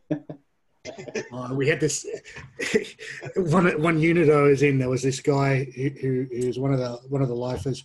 He just looked like a con out of Central Casting with the teardrop tattoos and all his jailhouse tattoos. And you'd get someone new come into the unit, and we'd play the same joke on him every time. It was always hilarious. And the guy would go up to him and just stare at him like just stare at him until the guy was terrified and say, "We're gonna play mummies and daddies." And the guy just about wet himself. He'd say, "Do you want to be mummy or daddy?" And go, "I don't want to play. I don't want to play." And then he said, "You're playing. Do you want to play mummy or you want to play daddy?" And then he go, "Oh, I want to be daddy." And then he go, "Good, daddy, come over here and suck mummy's cock." And then and the whole unit had burst out laughing when the yeah. Oh dear. Never got old. Never got old. Never got old. Things you got to do to amuse yourself when you got time on your hands, right? It's a pretty funny joke, admittedly, when you see it done for the first time. Excuse me, Scott. Would you, for confirming evidence for the baseline, would you put that down as Bollinger trending or walking trending? That is a good question. I think it's Bollinger. It's Bollinger because you're looking for the short evidence, aren't you? And walking. Yes, you are. Long Chris evidence. is correct. Chris is correct. Anthony, I agree. It's really great to be able to have these discussions. This is like great learning.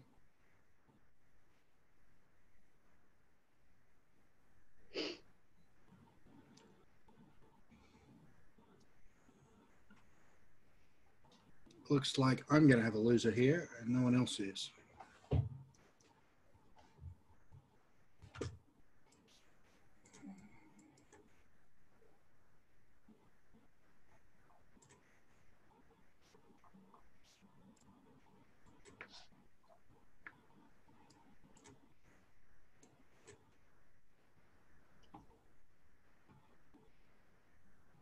I didn't get stopped in where you did, Scott, but I got stopped in at 220. Yeah. So everyone should be in. Yeah. So everyone will have a loss as well. We're all in this together, mate. Good. What the fuck is laughing at me?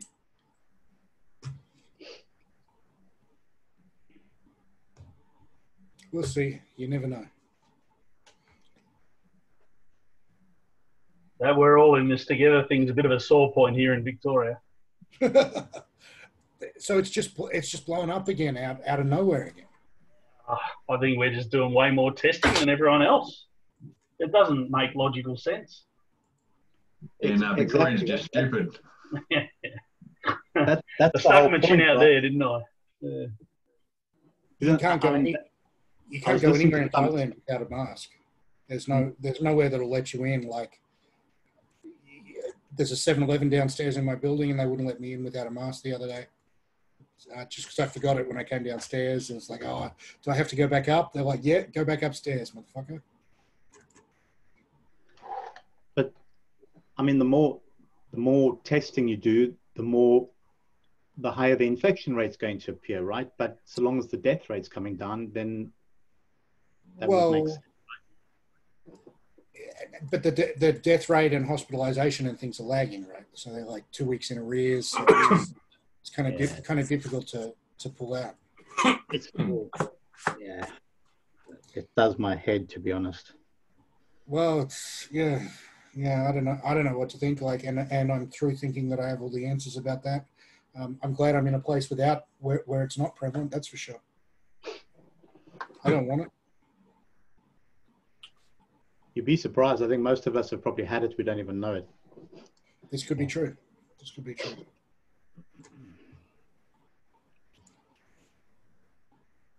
America's got some problems.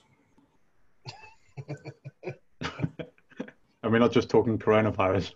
No. You beat me to that one. Yeah.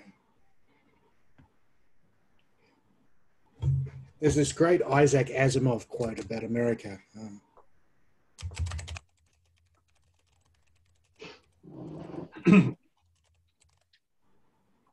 There is a cult of ignorance in the United States, and there always has been. The strain of anti-intellectualism has been a constant thread winding its way through our political and cultural life, nurtured by the false notion that democracy means that my ignorance is just as good as your knowledge. I think that sums it up. Like, there's just this idea in America that just because you have an idea and some other idiots have the same idea, that it's like a 50-50 proposition, and my shitty idea is as good as your good idea. Like, yeah. the way they've set up their politics is just baffling.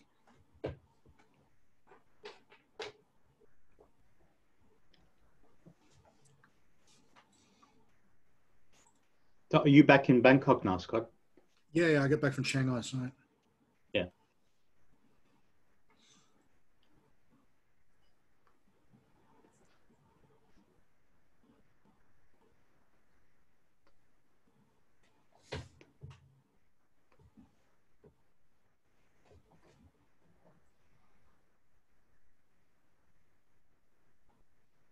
Notice that if we get a bit of a downdraft here, we're triggering a 5-minute RTV sell. You know, if we were taking 5-minute setups, which are not, this is not a terribly bullish looking situation still. And if you look at the 10-minute, we've also got a 10-minute RTV sell off the spike high there. Yeah.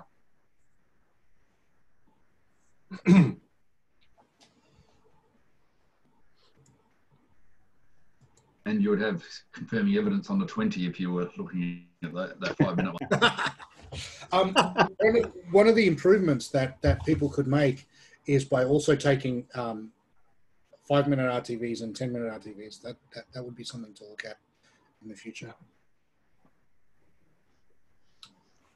What, so taking away the 2 minutes and trading 5, 10, and... No. It's like taking setup off the 2 and the 5. Okay. See, there's a 5-minute RTV long, 5-minute RTV sell.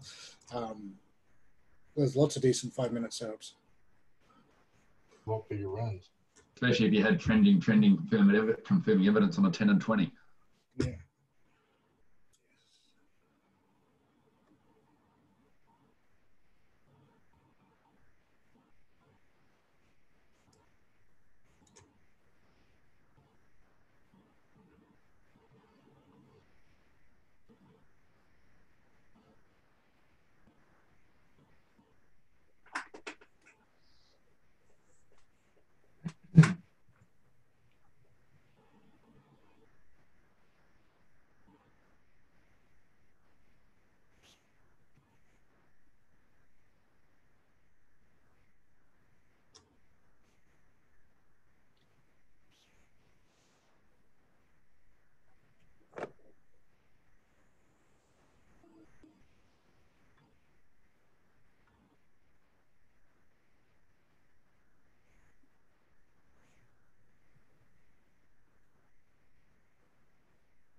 From Thomas, is RTV from a pullback to moving average a hedge?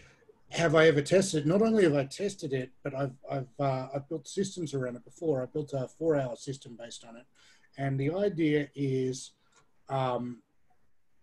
very strong, arguably stronger than the hammers and shooting stars. When you get a pullback to at least the moving average, and you count that as being like the equivalent of a Bollinger touch, and you go lower close, higher close, short here, stop loss here. Or on the other end, pullback to at least the moving averages, significant low, higher close, lower close, long here, stop loss here. Or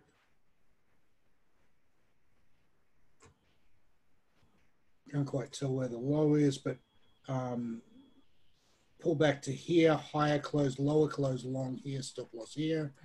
Or so yeah, it's a very strong edge, and it's actually something that Ralph is looking at in the ES right now. It may turn out that it's stronger than even the hammers and shooting stars. So good question.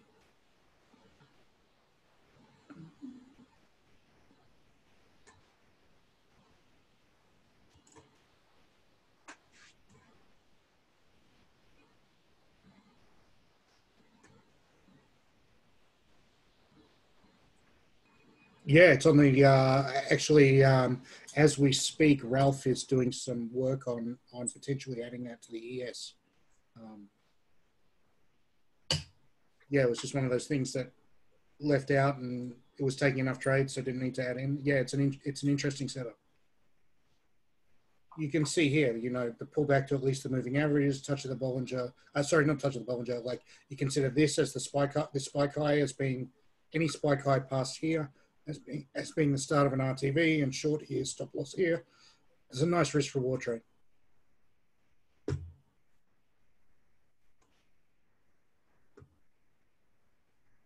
Sorry, that's on the 10.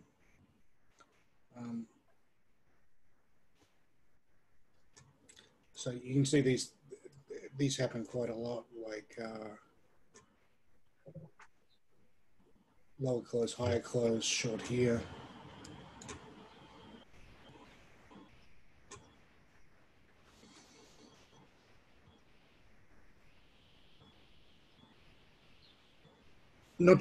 Don't understand the question, Anthony. Can you repeat? You said you previously had a system that you traded. Oh, I just wondered what your it was a 4-hour system. 4 hour, okay.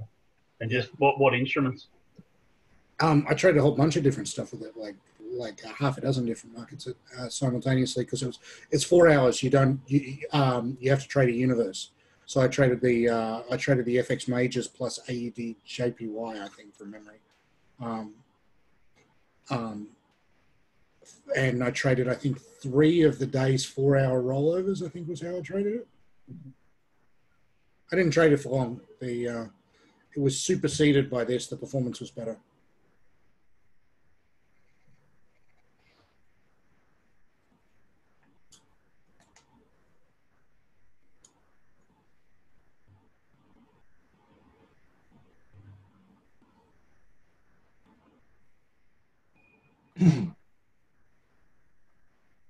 So we're going to win this one, or are we going to lose it? What do you think?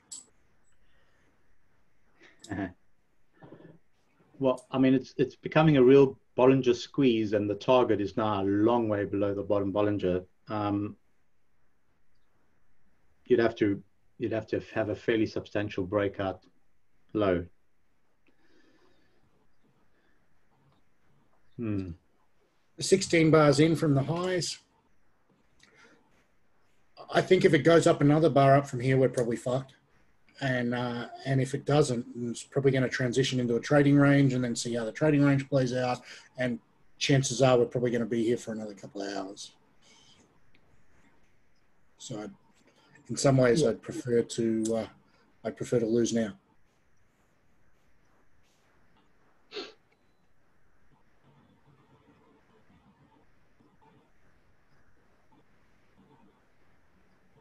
And Perry, exactly right. Trick question.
Interactive Brokers, they're an Australian company, are they? No, they're a US company. They're the largest. I guess they're the largest of the retail brokers. I guess. Very well managed company.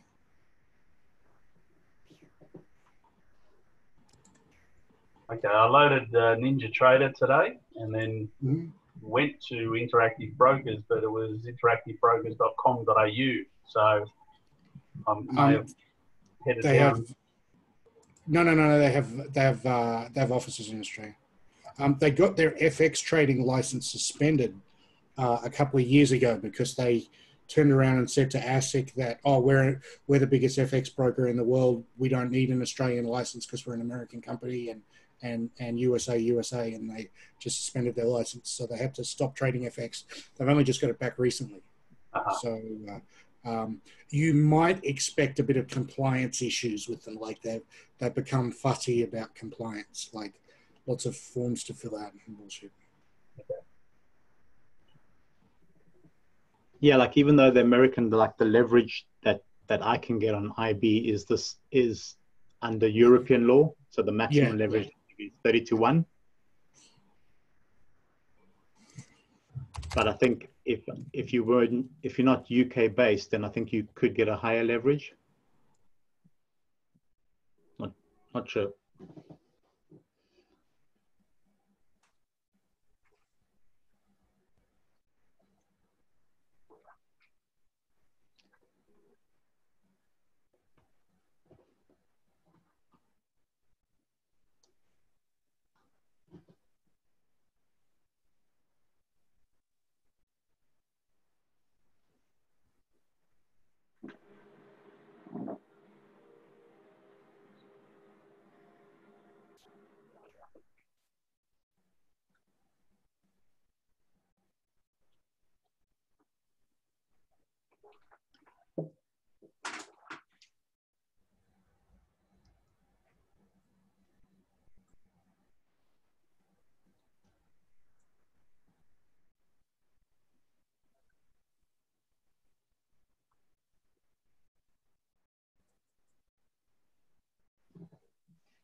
Guys, I'm going to call it there. It's the last day of the financial year for me, so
Hey guys, sorry about that. My internet died and I had to hotspot in. Guys, we might leave it there unless there's any more questions. This trade is going to take a while to resolve. No, all good. Thanks for your time, Scott. My absolute pleasure to spend time with you guys. I'm really, really impressed and yeah, really gratified by how much work you've all put in, and there's no doubt at all that you're doing the right thing and you're crushing it. Like, you're just really good and getting better really quickly. So yeah, great job, guys, and I'll see you on Saturday.